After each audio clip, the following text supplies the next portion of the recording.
আমার শাড়ি কাচতে গিয়ে ছেলে বলল, মা তোমার শাড়ির গন্ধে আমি মাতাল হয়ে যাই। সকালে কাপড় কাচতে বসেছিলাম। ছেলে এসে বলল, মা আমি তোমার শাড়িগুলো কেচে দেবখু। আমি বললাম, না তোর দরকার নেই কিন্তু সে জোর করে আমার হাত থেকে শাড়ি নিয়ে কাচতে লাগল। শাড়ি কাচতে কাচতে হঠাৎ সে একটা শাড়ি নাকের কাছে নিয়ে গেল। আমি দেখে বললাম, কি করছিস? সে বলল, মা এই শাড়িতে তোমার গন্ধ লেগে আছে। আমি অবাক হয়ে বললাম, শাড়িতে আবার কি গন্ধ? সে আমার দিকে তাকিয়ে বলল, মা তুমি জানো না তোমার শরীরের সুগন্ধ কেমন মাদকতাপূর্ণ। এই শাড়িতে সেই গন্ধ লেগে থাকে। আমি লজ্জা পেয়ে বললাম, এসব কি বলছিস? সে শাড়ি কাচা বন্ধ করে আমার কাছে এলো। বলল, মা আমি কি মিথ্যে বলছি? তোমার গন্ধে আমি মাতাল হয়ে যাই। রাতে ঘুমাতে পারি না। আমি বললাম, তুই পাগল হয়ে গেছিস নাকি? সে আমার হাত ধরে বলল, মা আমি পাগল হয়েছি তোমার জন্য। আমি তোমাকে ভালোবাসি একজন নারী হিসেবে। তোমার সবকিছু আমার ভালো লাগে, তোমার গন্ধ, তোমার হাসি, তোমার কথা। আমি হতবাক হয়ে দাঁড়িয়ে রইলাম। সে আরও বলল, মা আমি চাই তুমি আমার স্ত্রী হয়ে যাও। আমি প্রতিদিন তোমার শাড়ি কেচে দেব, তোমার যত্ন নেব স্বামীর মতো।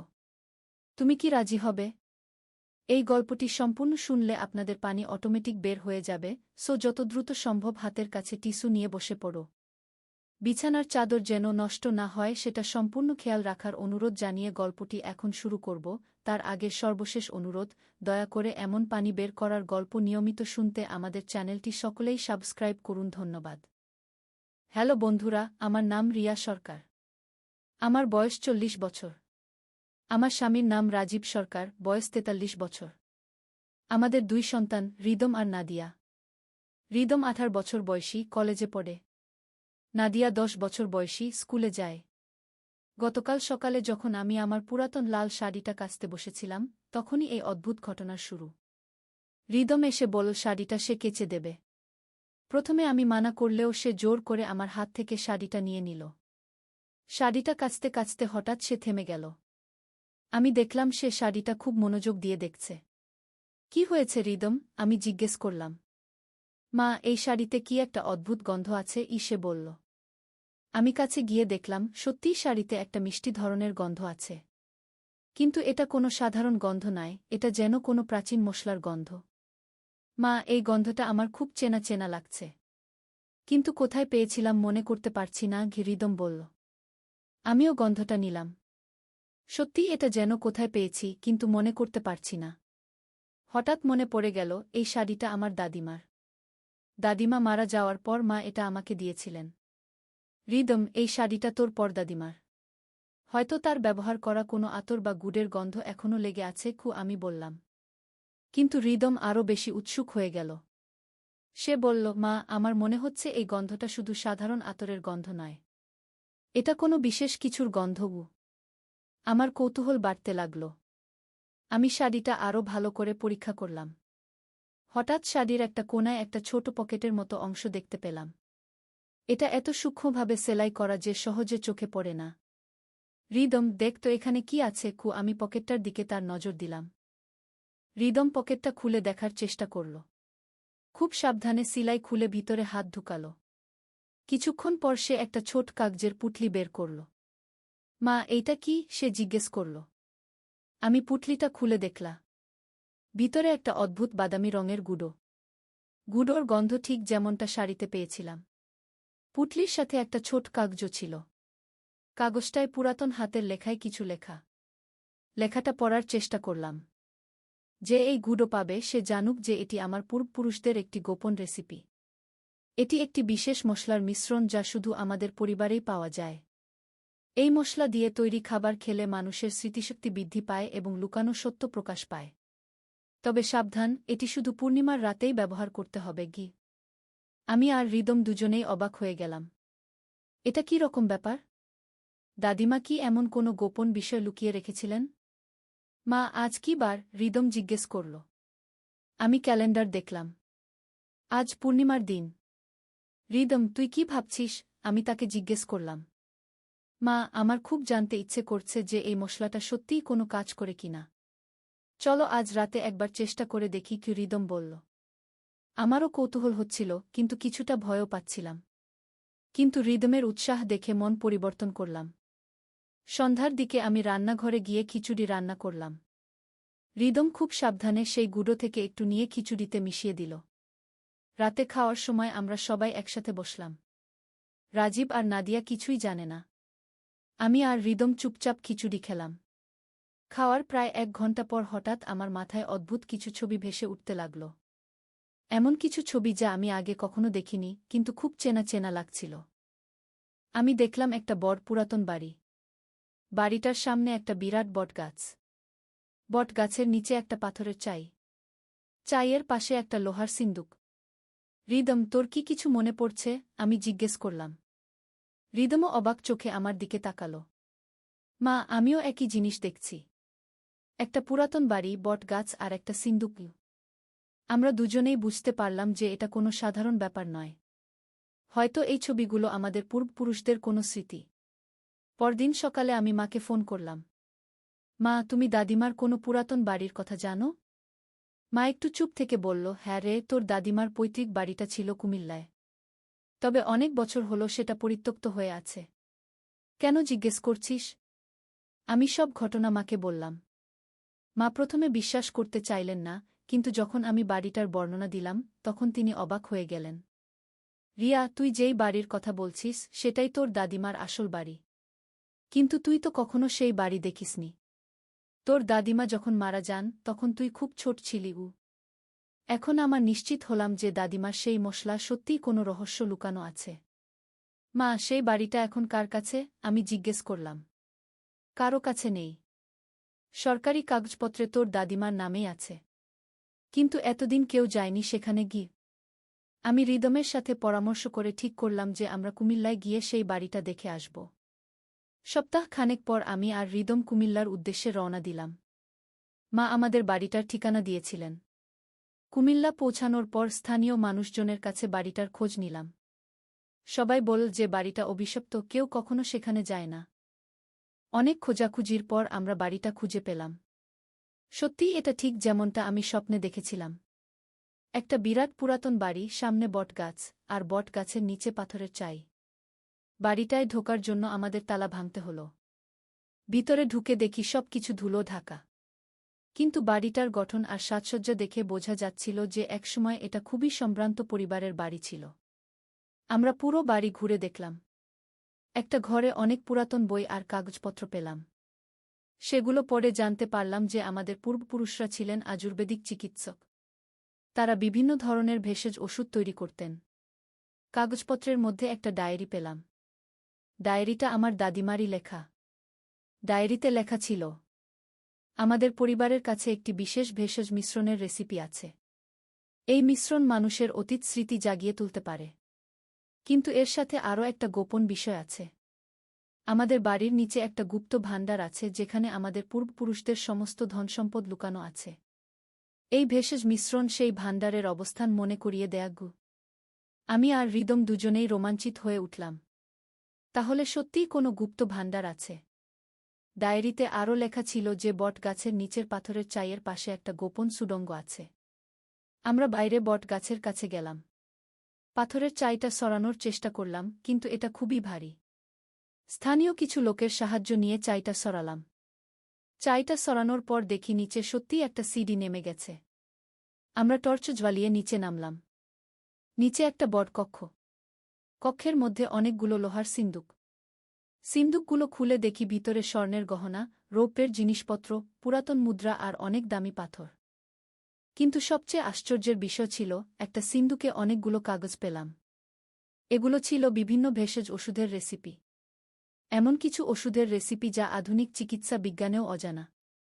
রিদম একটা কাগজ তুলে পড়তে শুরু করল, স্মৃতিশক্তি বৃদ্ধির ওষুধ।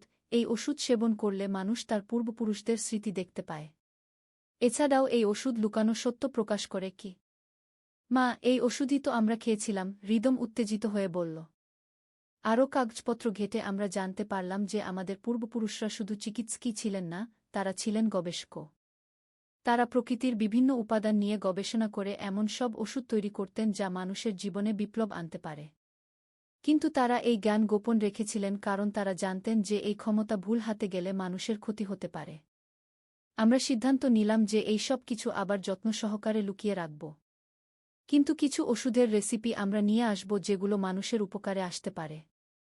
বাড়িতে ফিরে আসার পর আমরা রাজীব আর নাদিয়াকে সব কিছু বললাম। তারাও খুব অবাক হয়েছিল। রাজীব বলল, রিয়া, তোমার পরিবারের এই ইতিহাস সত্যিই গর্বের।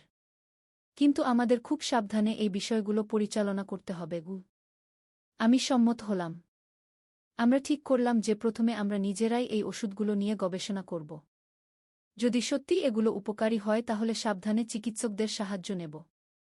পরের কয়েক মাস আমরা বিভিন্ন ওষুধ তৈরি করে পরীক্ষা করলাম। স্মৃতিশক্তি বৃদ্ধির ওষুধটা সত্যিই কাজ করে।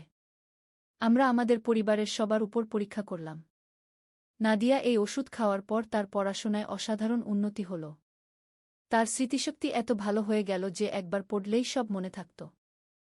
রাজীবও এই ওষুধ খেয়ে তার অতীতের অনেক ভুলে যাওয়া স্মৃতি ফিরে পেল। তার বাবা মায়ের সাথে কাটানো শৈশবের দিনগুলোর কথা মনে পড়তে লাগল।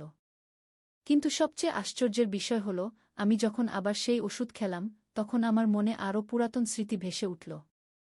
আমি দেখতে পেলাম আমার দাদিমা যখন তরুণী ছিলেন তখন তিনি কিভাবে এই ওষুধগুলো তৈরি করতেন। আমার মনে পড়ল দাদিমা আমাকে ছোটবেলায় বলতেন যে আমাদের পরিবারে বিশেষ ক্ষমতা আছে। কিন্তু তখন আমি বুঝতাম না তিনি কি বলতে চাইছেন। এখন আমি বুঝতে পারলাম যে দাদিমা আসলে আমার জন্য এই রহস্য লুকিয়ে রেখেছিলেন। তিনি জানতেন যে একদিন আমি নিজেই এর সন্ধান পাব। আরও কিছু দিন পর আমরা অন্যান্য ওষুধগুলোও পরীক্ষা করলাম। একটা ওষুধ ছিল যা খেলে মানুষ অন্যের মনের কথা বুঝতে পারে। আরেকটা ওষুধ ছিল যা শারীরিক ব্যথা দূর করে। কিন্তু সবচেয়ে অবাক করা ওষুধটা ছিল যেটার নাম লেখা ছিল ভবিষ্যৎ দর্শন গো। এই ওষুধ খেলে নাকি মানুষ আগামীর কিছু ঘটনা দেখতে পায়। রিদম বলল, মা, চলো এই ওষুধটাও একবার পরীক্ষা করে দেখি গি।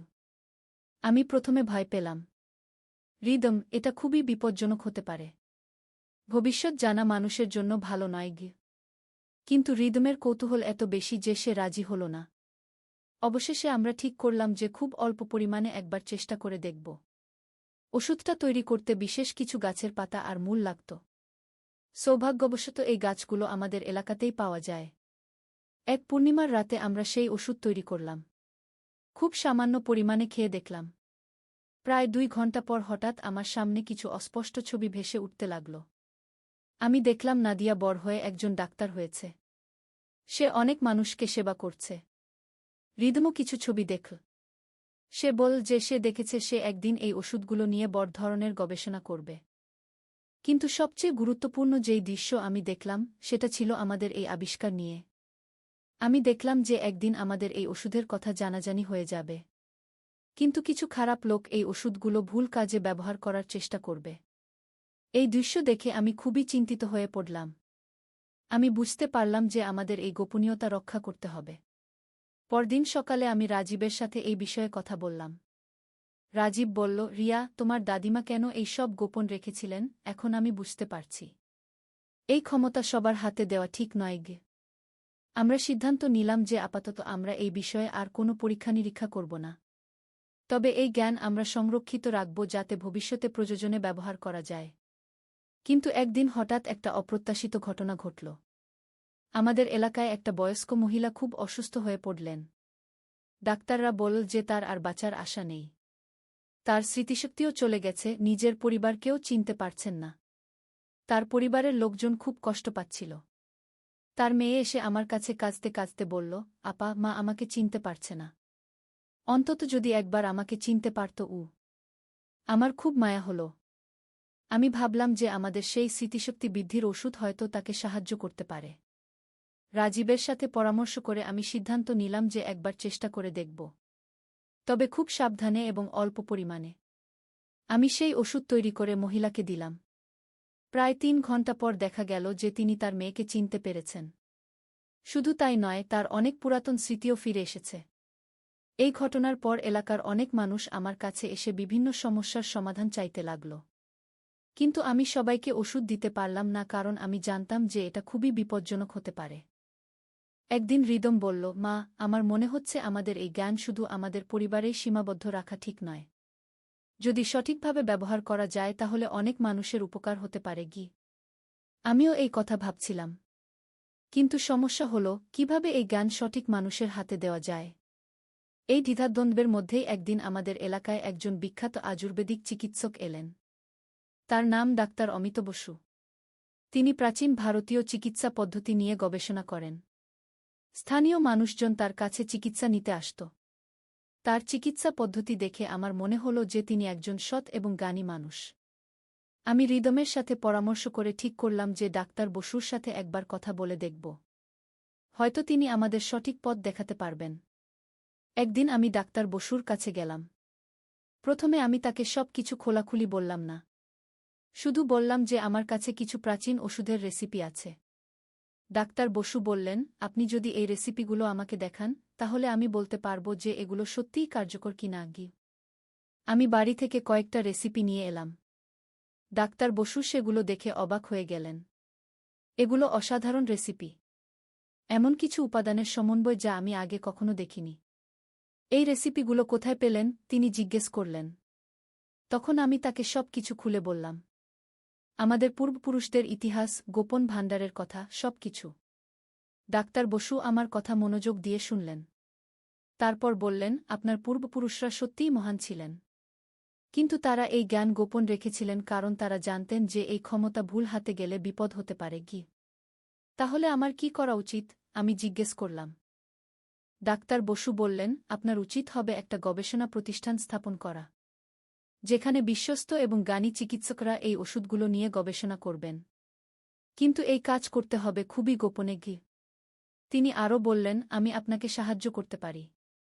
আমার কিছু বিশ্বস্ত সহকর্মী আছেন যারা এই ধরনের কাজে আগ্রহী। আমি এই প্রস্তাবে রাজি হলাম। আমরা ঠিক করলাম যে আমাদের পুরাতন বাড়িটাকেই গবেষণাকেন্দ্র হিসেবে ব্যবহার করব। পরের কয়েক মাস আমরা সেই বাড়িটা সংস্কার করলাম। একটা আধুনিক গবেষণাগার তৈরি করলাম। ডাক্তার বসু তার কয়েকজন বিশ্বস্ত সহকর্মীকে নিয়ে এলেন। আমরা শুরু করলাম আমাদের পূর্বপুরুষদের ওষুধের রেসিপিগুলো নিয়ে বৈজ্ঞানিক গবেষণা। প্রতিটা ওষুধের উপাদান বিশ্লেষণ করলাম, তাদের কার্যকারিতা পরীক্ষা করলাম। হৃদমও এই গবেষণায় যুক্ত হল। সে বল যে সে বড় হয়ে এই ক্ষেত্রেই কাজ করতে চায়। এভাবে কয়েক বছর কেটে গেল। আমাদের গবেষণা খুবই সফল হল। আমরা অনেক রোগের জন্য কার্যকর ওষুধ তৈরি করতে পারলাম। কিন্তু আমরা এই ওষুধগুলো বাজারে ছাড়লাম না। শুধু খুব গুরুতর রোগীদের ক্ষেত্রে ব্যবহার করতাম। একদিন হঠাৎ একটা সরকারি দল আমাদের গবেষণা কেন্দ্রে এলো। তারা বলল যে তারা আমাদের গবেষণার কথা শুনেছে এবং এটা সরকারিভাবে স্বীকৃতি দিতে চায়। প্রথমে আমরা ভয় পেয়ে গেলাম। কিন্তু তারা বলল যে সরকার আয়ুর্বেদিক চিকিৎসার উন্নতি চায় এবং আমাদের গবেষণা এক্ষেত্রে খুবই গুরুত্বপূর্ণ। অনেক আলোচনার পর আমরা সরকারের সাথে একটা চুক্তি করলাম। সরকার আমাদের গবেষণার জন্য অর্থ সাহায্য করবে, কিন্তু আমাদের গোপনীয়তা রক্ষা করবে। এভাবে আমাদের ছোট গবেষণা কেন্দ্রটা একটা বড় প্রতিষ্ঠানে পরিণত হল। আমরা অনেক তরুণ গবেষকদের প্রশিক্ষণ দিতে শুরু করলাম। হৃদমও বড় হয়ে আমাদের গবেষণায় যুক্ত হল। সে নতুন নতুন ওষুধ আবিষ্কার করতে লাগল। নাদিয়া ডাক্তারি পড়াশোনা শেষ করে আমাদের প্রতিষ্ঠানে যোগ দিল। সে রোগীদের চিকিৎসার কাজ সামলাত। আজ 15 বছর পর আমি যখন পিছনে তাকাই, তখন মনে হয় যে দাদিমার সেই শাড়ির গন্ধ আমার জীবনটাই পাল্টে দিয়েছে। আমরা এতদিনে হাজার হাজার মানুষের সেবা করতে পেরেছি। অনেক দুরারোগ্য ব্যাধির সমাধান দিতে পেরেছি।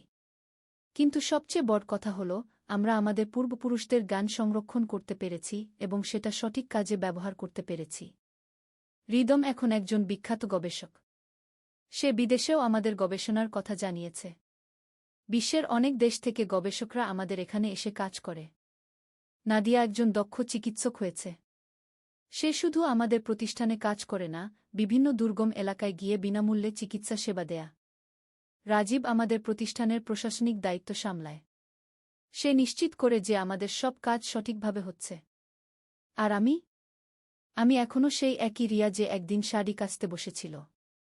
কিন্তু এখন আমি জানি যে জীবনে কখন কোনো রহস্য লুকিয়ে থাকে। আমাদের গবেষণা কেন্দ্রে এখনও সেই পুরাতন বটগাছটা আছে। প্রতিদিন সকালে আমি সেই গাছের নিচে বসে ভাবি যে দাদিমা কত বড় একটা উপহার আমার জন্য রেখে গেছেন। কিন্তু সবচেয়ে গুরুত্বপূর্ণ যে শিক্ষা আমি পেয়েছি সেটা হল, জ্ঞান আর ক্ষমতা শুধুমাত্র তখনই মূল্যবান যখন সেটা মানুষের কল্যাণে ব্যবহার করা হয়। আজও মাঝে মাঝে আমি সেই স্মৃতিশক্তি বৃদ্ধির ওষুধ খাই। আর তখন দাদিমাকে দেখতে পাই। তিনি হাসতে হাসতে বলেন, রিয়া, তুই ঠিক কাজটাই করেছিস। এই গল্পের শেষ নেই। প্রতিদিন নতুন নতুন রোগী আসে, নতুন নতুন চ্যালেঞ্জ আসে। কিন্তু আমরা জানি যে আমাদের পূর্বপুরুষদের আশীর্বাদ আমাদের সাথে আছে। রিদম এখন তার নিজের পরিবার গড়েছে। তার একটা মেয়ে আছে, নাম তিতলি। তিতলি মাত্র ৫ বছরের, কিন্তু সে ইতিমধ্যে বিভিন্ন গাছপালা চিনতে পারে।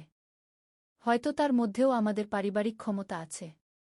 ভবিষ্যতে কি হবে জানি না, কিন্তু একটা বিষয়ে আমি নিশ্চিত, আমাদের এই জ্ঞান চিরকাল মানুষের কল্যাণেই ব্যবহৃত হবে। কারণ আমরা ভুলে যাইনি যে এই সব কিছুর শুরু হয়েছিল একটা শাড়ির গন্ধ থেকে। সেই গন্ধ যা আমাকে নিয়ে গিয়েছিল আমার শেখদের কাছে, আমার ইতিহাসের কাছে। আজও যখন আমি কাপড় কাচি, তখন মনে পড়ে যায় সেই দিনের কথা। রিদমের সেই কথাগুলো যা আমার জীবনের দিক পরিবর্তন করে দিয়েছিল। কিন্তু এখন আমি জানি যে সেই কথাগুলোর পিছনে আসলে কি লুকিয়েছিল। সেটা ছিল আমাদের পূর্বপুরুষদের আত্মা, যে আমাদের পথ দেখিয়েছিল। এই হলো আমার গল্প। একটি সাধারণ পরিবারের একটি অসাধারণ আবিষ্কারের গল্প। একটি গোপন ইতিহাসের গল্প যা একটি শাড়ির গন্ধের সাথে জড়িত। রাতে টিভিতে রোমান্টিক সিনেমা দেখছিলাম ছেলের সাথে। হিরো হিরোইনের প্রেমের দৃশ্য দেখে ছেলে বলল, মা, আমরাও এরকম প্রেম করতে পারি। আমি অবাক হয়ে তার দিকে তাকালাম। সে রিমোট বন্ধ করে দিয়ে আমার দিকে ফিরল। অন্ধকার ঘরে শুধু বাইরের আলো এসে পড়ছিল। সে আমার হাত ধরে বলল, মা, আমি তোমাকে ভালোবাসি। সিনেমার মতোই আমি তোমাকে প্রপোজ করতে চাই। আমি বললাম, তুই পাগল হয়ে গেছিস নাকি? সে আমার কাছে আরও কাছে এসে বলল, না মা, আমি একদম সুস্থ। তুমি আমার জীবনের হিরোইন। আমি তোমাকে চাই। সোফায় আমাদের মাঝে দূরত্ব কমে গেল। সে আমার চোখের দিকে তাকিয়ে বলল, তুমি এত সুন্দর মা। আমি তোমার প্রেমে পড়েছি। আমি উঠে যেতে চাইলাম, কিন্তু সে আমার হাত ধরে রাখল। সে বলল, মা, তুমি আমার কাছ থেকে পালাতে পারবে না। আমি তোমাকে ভালোবাসি। টিভির স্ক্রিনে রোমান্টিক গানের শব্দ ভেসে আসছিল। সে আমার কানের কাছে মুখ নিয়ে এসে ফিসফিস করে বলল, মা, আমি তোমাকে বিয়ে করব। তুমি আমার স্ত্রী হবে। আমার শরীরে কাঁপুনি দিল। অন্ধকার ঘরে তার নিঃশ্বাস আমার গালে লাগছিল। এই গল্পটি সম্পূর্ণ শুনলে আপনাদের পানি অটোমেটিক বের হয়ে যাবে, সো যত দ্রুত সম্ভব হাতের কাছে টিস্যু নিয়ে বসে পড়ো। বিছানার চাদর যেন নষ্ট না হয় সেটা সম্পূর্ণ খেয়াল রাখার অনুরোধ জানিয়ে গল্পটি এখন শুরু করব। তার আগে সর্বশেষ অনুরোধ, দয়া করে এমন পানি বের করার গল্প নিয়মিত শুনতে আমাদের চ্যানেলটি সকলেই সাবস্ক্রাইব করুন। ধন্যবাদ। হ্যালো বন্ধুরা, আমার নাম মায়া দাস। আমার বয়স 40 বছর। আমার স্বামীর নাম সুদীপ দাস, বয়স 43 বছর। আমাদের 2 সন্তান, সুব্রত আর নীলা। সুব্রত 18 বছর বয়সী, কলেজে পড়ে। নীলা 13 বছর বয়সী, স্কুলে যায়। সেদিন সুব্রত আমাকে বলল যে তার একটা গুপ্ত প্রজেক্ট আছে। সে বলল, মা, আমি তোমাকে একটা বিশেষ জায়গায় নিয়ে যেতে চাই। আমি জিজ্ঞেস করলাম, কোথায়? সে রহস্যময় হেসে বলল, সেটা বলতে পারব না। কিন্তু তুমি যদি আমার সাথে আসো, তাহলে তোমার জীবনের সবচেয়ে রোমাঞ্চকর অভিজ্ঞতা হবে। পরের দিন সকালে সে আমাকে বলল যে আমাদের একসাথে একটা সিক্রেট মিশনে যেতে হবে। সে বলল, মা, আমি জানি তুমি অ্যাডভেঞ্চার পছন্দ করো। আজ আমি তোমাকে এমন একটা জায়গায় নিয়ে যাব যেখানে তুমি কখনো যাওনি। আমার কৌতূহল বেড়ে গেল। সুব্রত সবসময় এমন রহস্যজনক কথা বলে যা আমার মন ভালো করে দেয়া। সে আমাকে বলল যে আমাদের প্রাচীন এক মন্দিরে যেতে হবে। সে বলল, মা, ওই মন্দিরে একটা গোপন ধন লুকানো আছে। আমি মনে করি আমরা দুজন মিলে সেটা খুঁজে বের করতে পারি। আমি হাসলাম এবং বললাম, তুই সত্যিই পাগল। কিন্তু ঠিক আছে, চল যাই। আমরা বাড়ি থেকে বের হলাম। সুব্রত একটা পুরানো ম্যাপ নিয়ে এসেছিল। সে বলল, মা, এই ম্যাপ অনুসরণ করে আমাদের গভীর জঙ্গলের মধ্যে যেতে হবে। আমি একটু ভয় পেলাম, কিন্তু সুব্রতের সাহস দেখে আমারও সাহস হল। জঙ্গলের পথে হাঁটতে হাঁটতে সুব্রত আমাকে বলল, মা, তুমি জানো আমি তোমাকে কতটা ভালোবাসি? আমি বললাম, হ্যাঁ, জানি। সে বলল, আমি চাই আমরা দুজন সবসময় একসাথে থাকি। তুমি আমার সবচেয়ে প্রিয় মানুষ। তার কথাগুলো শুনে আমার মন ভালো হয়ে গেল। হঠাৎ আমরা একটা বিশাল পাথরের দেয়াল দেখতে পেলাম। সুব্রত উত্তেজিত হয়ে বলল, মা, এইটাই সেই জায়গা। সে দেয়ালে কিছু প্রাচীন চিহ্ন দেখিয়ে বলল, এই চিহ্নগুলো অনুসরণ করে আমরা গুপ্ত কক্ষে প্রবেশ করতে পারব। আমরা দেয়াল ধরে হাঁটতে শুরু করলাম। সুব্রত আমার হাত ধরে রাখল যাতে আমি পিছলে না পড়ি। সে বলল, মা, সাবধানে হাঁটো। আমি তোমাকে কিছু হতে দেব না। তার যত্নশীলতা দেখে আমার মন ভরে গেল। অনেকক্ষণ হাঁটার পর আমরা একটা গুহার মুখে পৌঁছালাম। সুব্রত বলল, মা, এই গুহার ভিতরেই আছে সেই রহস্যময় ধন। আমি একটু ভয় পেলাম, কিন্তু সুব্রতের সাথে থাকলে আমার কোনো ভয় থাকে না। গুহার ভিতরে অন্ধকার ছিল। সুব্রত একটা টর্চ জ্বালাল। আমরা ধীরে ধীরে গুহার গভীরে যেতে শুরু করলাম। হঠাৎ আমরা একটা বিশাল কক্ষে পৌঁছালাম যেখানে অনেক প্রাচীন মূর্তি আর পাথরের কাজ ছিল। সুব্রত আমাকে বলল, মা, দেখো এই জায়গাটা কতটা সুন্দর। সত্যিই জায়গাটা অসাধারণ সুন্দর ছিল। দেয়ালে অনেক রঙিন ছবি আঁকা ছিল। সুব্রত বলল, আমি জানতাম তুমি এই জায়গাটা পছন্দ করবে। হঠাৎ আমরা শুনতে পেলাম কোথাও থেকে পানি ঝরার শব্দ। সুব্রত বলল, মা, চলো ওই দিকে যাই। আমরা গেলাম এবং দেখলাম একটা সুন্দর ঝর্ণা। পানি পাথরের উপর দিয়ে ঝরে পড়ছিল এবং একটা ছোট পুকুর তৈরি হয়েছিল। সুব্রত আমাকে বলল, মা, এই পানিতে হাত দাও। আমি হাত দিলাম এবং অবাক হলাম। পানি এতটাই স্বচ্ছ এবং ঠান্ডা ছিল যে মনে হচ্ছিল যেন কোনো জাদুকরি পানি। সে আমার হাত ধরে বলল, মা, তুমি কি জানো এই পানির বিশেষত্ব কি? আমি মাথা নেড়ে বললাম, না। সে রহস্যময় হেসে বলল, এই পানি যদি কেউ পান করে তাহলে তার সব দুঃখকষ্ট দূর হয়ে যায়। আমি হাসলাম এবং বললাম, তুই সত্যিই অনেক কল্পনাপ্রবণ। কিন্তু সুব্রত গম্ভীর হয়ে বলল, না মা, এটা সত্যি। আমি অনেক গবেষণা করেছি। তার কথা শুনে আমার আগ্রহ বেড়ে গেল। সুব্রত আমাকে বলল, মা, তুমি যদি এই পানি পান করো তাহলে তুমি আরও সুন্দর হয়ে যাবে। আমি লজ্জা পেয়ে বললাম, আমি তো আগেই সুন্দর। সে হেসে বলল, হ্যাঁ, কিন্তু আরও বেশি সুন্দর হবে। আমি একটু পানি হাতে নিলাম এবং পান করলাম। সত্যিই পানিটা অসাধারণ মিষ্টি লাগল। সুব্রত খুশি হয়ে বলল, মা, এখন তুমি এই জায়গার রানী হয়ে গেছ। হঠাৎ আমরা শুনতে পেলাম কোথাও থেকে একটা অদ্ভুত আওয়াজ। সুব্রত আমার হাত শক্ত করে ধরে বলল, মা, ভয় পেজো না। আমি তোমার সাথে আছি। আমি তার দিকে তাকিয়ে সাহস পেলাম। আওয়াজটা ক্রমশ কাছে আসতে লাগল। সুব্রত আমাকে একটা পাথরের আড়ালে লুকিয়ে দিল। সে ফিসফিস করে বলল, মা, এখানে লুকিয়ে থাকো। আমি দেখে আসি কি ব্যাপার। আমি ভয় পেয়ে বললাম, না, তুই একা যাস না। কিন্তু সুব্রত আমাকে আশ্বস্ত করে বলল, চিন্তা করো না মা, আমি সাবধান থাকব। কিছুক্ষণ পর সুব্রত ফিরে এলো এবং হাসতে হাসতে বলল, মা, তুমি জানো কি ছিল? আমি উৎসুক হয়ে জিজ্ঞেস করলাম, কি? সে বলল, একটা বুনো খরগোশ। সেটা পাথরের উপর লাফাচ্ছিল বলে আওয়াজ হচ্ছিল। আমরা দুজনেই হাসতে লাগলাম। সুব্রত বলল, মা, আমরা এত ভয় পেয়েছিলাম একটা ছোট খরগোশের জন্য। আমি বললাম, হ্যাঁ, কিন্তু তুই তো আমাকে রক্ষা করতে প্রস্তুত ছিলি। এরপর আমরা গুহার আরও গভীরে গেলাম। সেখানে আমরা একটা প্রাচীন মন্দির দেখতে পেলাম। সুব্রত বলল, মা, এই মন্দিরেই আছে সেই রহস্যময় ধন। আমি অবাক হয়ে মন্দিরের দিকে তাকালাম। মন্দিরটা খুবই সুন্দর ছিল। দেয়ালে অনেক সোনালি কারুকার্য করা ছিল। সুব্রত আমার হাত ধরে মন্দিরের ভিতরে নিয়ে গেল। সেখানে একটা বড় পাথরের বেদি ছিল। সুব্রত বেদির কাছে গিয়ে কিছু একটা খুঁজতে শুরু করল। সে বলল, মা, এখানে কোথাও একটা গোপন চাবি লুকানো আছে। আমি তাকে সাহায্য করতে শুরু করলাম। অনেকক্ষণ খোঁজার পর সুব্রত একটা ছোট সোনালি চাবি পেল। সে উত্তেজিত হয়ে বলল, মা, পেয়েছি। চাবিটা সত্যিই অনেক সুন্দর ছিল। সুব্রত বলল, এই চাবি দিয়ে আমরা সেই গোপন কক্ষ খুলতে পারব। আমরা মন্দিরের পিছনে গেলাম এবং সেখানে একটা ছোট দরজা দেখতে পেলাম। সুব্রত চাবি দিয়ে দরজা খুল। দরজার পিছনে একটা ছোট কক্ষ ছিল যেখানে অনেক প্রাচীন বই এবং পাণ্ডুলিপি রাখা ছিল। সুব্রত বলল, মা, এই বইগুলোই হলো আসল ধন। এগুলো 1000 বছরের পুরানো। আমি একটা বই হাতে নিলাম। সত্যিই বইটা খুবই পুরানো এবং ভালো অবস্থায় সংরক্ষিত ছিল। সুব্রত আমাকে বলল, মা, এই বইগুলোতে অনেক গুরুত্বপূর্ণ গান আছে। আমি চাই আমরা এগুলো নিয়ে গবেষণা করি। আমি তার উৎসাহ দেখে খুশি হলাম। আমরা কয়েকটা গুরুত্বপূর্ণ বই নিয়ে বাড়ি ফেরার পথে রওনা হলাম। পথে সুব্রত আমাকে বলল, মা, আজকের এই অ্যাডভেঞ্চার কেমন লাগল? আমি বললাম, অসাধারণ। তুই সত্যিই আমাকে একটা চমৎকার জায়গায় নিয়ে গেছিস। সুব্রত খুশি হয়ে বলল, মা, আমি জানতাম তুমি এটা পছন্দ করবে। তুমি তো সবসময় নতুন কিছু দেখতে চাও। আমি মাথা নেড়ে সম্মতি জানালাম। বাড়িতে পৌঁছে আমরা সেই প্রাচীন বইগুলো নিয়ে বসলাম। সুব্রত একটা বই খুলে বলল, মা, দেখো এখানে কত রকম গানের কথা লেখা আছে। আমি দেখলাম বইগুলোতে সত্যিই অনেক আকর্ষণীয় বিষয় লেখা ছিল। সুব্রত আমাকে বলল, মা, আমি চাই আমরা দুজন মিলে এই বইগুলো অনুবাদ করি। এটা আমাদের একটা বিশেষ প্রজেক্ট হবে। আমি তার প্রস্তাবে সম্মত হলাম। সেই রাতে আমরা দেরি পর্যন্ত বই নিয়ে কাজ করলাম। সুব্রত আমাকে বলল, মা, তুমি সত্যিই আমার সবচেয়ে ভালো সহযোগী। আমি তার কথায় খুশি হলাম। পরের দিন সকালে সুব্রত আমাকে বলল যে সে আবার আমাকে অন্য একটা রহস্যময় জায়গায় নিয়ে যেতে চায়। সে বলল, মা, এবার আমি তোমাকে একটা প্রাচীন দুর্গে নিয়ে যাব। আমার কৌতূহল আবার জেগে উঠল।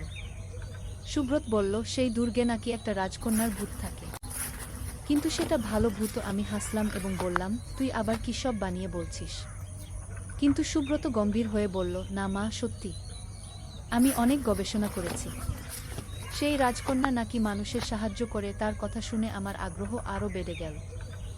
আমরা সেই প্রাচীন দুর্গের দিকে রওনা হলাম। পথে সুব্রত আমাকে দুর্গের ইতিহাস বলল। সে বলল, মা, এই দুর্গে নাকি একজন রাজারানী থাকতেন। তাদের একটা মেয়ে ছিল যে খুব দয়ালু ছিল। দুর্গে পৌঁছে আমরা দেখলাম জায়গাটা সত্যিই অনেক পুরানো, কিন্তু এখনও অনেক সুন্দর অবস্থায় আছে। সুব্রত আমার হাত ধরে দুর্গের ভিতরে নিয়ে গেল। দুর্গের ভিতরে অনেক বড় বড় কক্ষ ছিল। দেয়ালে সুন্দর চিত্রকর্ম এবং আয়নার কাজ ছিল। সুব্রত বলল, মা, দেখো এই জায়গাটা কতটা সুন্দর। হঠাৎ আমরা একটা মিষ্টি সুগন্ধ পেলাম। সুব্রত উত্তেজিত হয়ে বলল, মা, এইটাই সেই রাজকন্যার উপস্থিতির লক্ষণ। আমি একটু ভয় পেলাম, কিন্তু সুব্রতের সাথে থাকলে আমার কোনো ভয় হয় না। আমরা সুগন্ধ অনুসরণ করে একটা বিশেষ কক্ষে পৌঁছালাম। সেখানে একটা সুন্দর আয়না ছিল এবং তার সামনে ফুলের মালা রাখা ছিল। সুব্রত বলল, মা, এখানেই থাকে সেই রাজকন্যার আত্মা।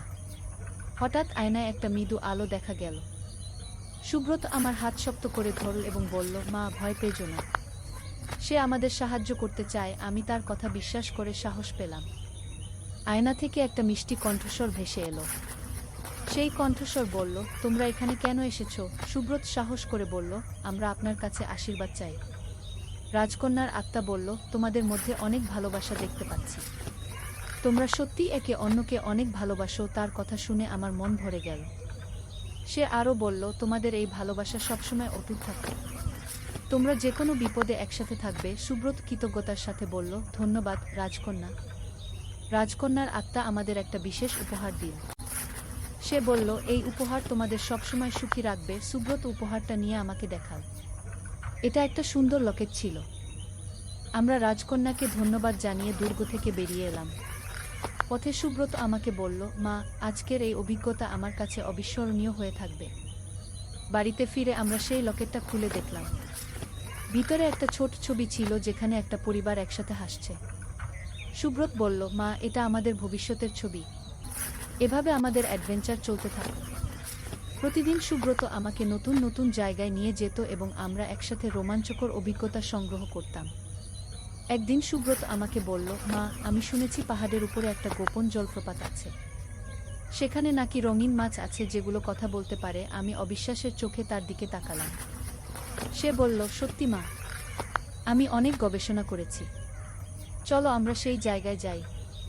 পরের দিন সকালে আমরা পাহাড়ের দিকে রওনা হলাম। পথটা বেশ কঠিন ছিল, কিন্তু সুব্রত আমার হাত ধরে সাহায্য করল।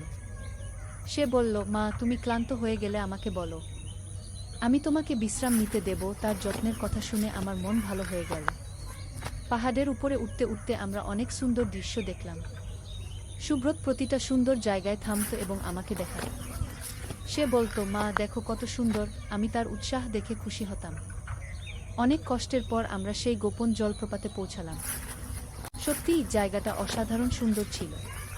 পানি উঁচু থেকে ঝরে পড়ে একটা ছোট হ্রদ তৈরি করেছিল। হ্রদের পানি এতটাই স্বচ্ছ ছিল যে নিচের পাথর দেখা যাচ্ছিল। সুব্রত উত্তেজিত হয়ে বলল, মা, দেখো পানিতে রঙিন মাছ। আমি দেখলাম সত্যিই কিছু সুন্দর রঙিন মাছ সাঁতার কাটছে। সুব্রত হ্রদের কাছে গিয়ে মাছগুলোকে ডাকল, হ্যালো মাছেরা। হঠাৎ একটা মাছ পানির উপরে মাথা তুলল এবং বলল, তোমরা কারা? আমি অবাক হয়ে গেলাম। সুব্রত খুশি হয়ে বলল, আমরা পর্যটক। আমরা তোমাদের দেখতে এসেছি। মাছটা বলল, স্বাগতম। আমরা এখানে অনেক দিন ধরে থাকি। আমি কৌতূহলী হয়ে মাছটাকে জিজ্ঞেস করলাম, তোমরা কিভাবে কথা বলতে পারো? মাছটা বলল, এই হ্রদের পানি জাদুকরি। যে কেউ এখানে থাকে সে কথা বলতে পারে। সুব্রত বলল, আমরা কি এই পানি পান করতে পারি? মাছটা বলল, হ্যাঁ, কিন্তু সাবধান। এই পানি পান করলে তোমরা আমাদের মতো পানির নিচেও থাকতে পারবে। আমি একটু ভয় পেলাম, কিন্তু সুব্রত সাহসীভাবে বলল, চলো মা, চেষ্টা করি। আমরা দুজনেই একটু পানি পান করলাম। হঠাৎ আমি অনুভব করলাম যে আমি পানির নিচে শ্বাস নিতে পারছি। সুব্রত আমার হাত ধরে বলল, মা, চলো পানির নিচে যাই। আমরা ডুব দিলাম। পানির নিচে একটা অন্য জগৎ ছিল। সেখানে অনেক রঙিন প্রবাল, সামুদ্রিক ঘাস এবং সুন্দর মাছ ছিল। সুব্রত আমাকে বলল, মা দেখো কত সুন্দর। আমি তার কথায় সম্মত হলাম। আমরা পানির নিচে অনেকক্ষণ ঘুরে বেড়ালাম। মাছগুলো আমাদের সাথে বন্ধুত্ব করল এবং তাদের জগৎ দেখাল। একটা বড় মাছ আমাদের বলল, তোমরা যদি চাও আমরা তোমাদের আমাদের রাজার কাছে নিয়ে যেতে পারি। সুব্রত উৎসুক হয়ে বলল, হ্যাঁ আমরা যেতে চাই। আমরা মাছের সাথে হ্রদের গভীরে গেলাম। সেখানে একটা সুন্দর প্রাসাদ ছিল যা সম্পূর্ণ প্রবাল দিয়ে তৈরি। মাছের রাজা আমাদের স্বাগত জানালেন। রাজা বললেন, তোমরা প্রথম মানুষ যারা আমাদের এই জগতে এসেছ। আমি খুশি হয়েছি। সুব্রত বিনয়ের সাথে বলল, আমরাও খুশি হয়েছি আপনাদের সাথে দেখা করতে পেরে। রাজা আমাদের তার প্রাসাদ ঘুরিয়ে দেখালেন। প্রাসাদে অনেক মূল্যবান মুক্তা এবং সামুদ্রিক রত্ন ছিল। রাজা বললেন, তোমরা যদি চাও কিছু উপহার নিয়ে যেতে পারো। সুব্রত বলল, আমরা শুধু আপনাদের বন্ধুত্বই চাই। রাজা তার কথায় খুশি হলেন এবং আমাদের প্রতি আশীর্বাদ করলেন। তিনি বললেন, তোমাদের ভালোবাসা চিরকাল অটুট থাক। আমরা রাজাকে ধন্যবাদ জানিয়ে পানির উপরে উঠে এলাম। হ্রদের কিনারে এসে আমরা বিশ্রাম নিলাম।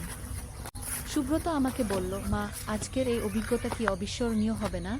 আমি মাথা নেড়ে সম্মতি জানালাম। সত্যিই এমন অভিজ্ঞতা খুব কম মানুষের হয়।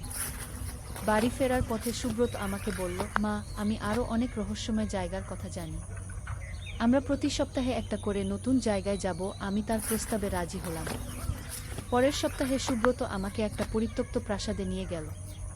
সে বলল, এই প্রাসাদে নাকি একজন জাদুকর থাকতেন। প্রাসাদটা দেখতে অনেক পুরানো কিন্তু এখনও সুন্দর লাগছিল। প্রাসাদের ভিতরে অনেক রহস্যজনক জিনিস ছিল। দেয়ালে অনেক জাদুকরি চিহ্ন এবং ছবি ছিল।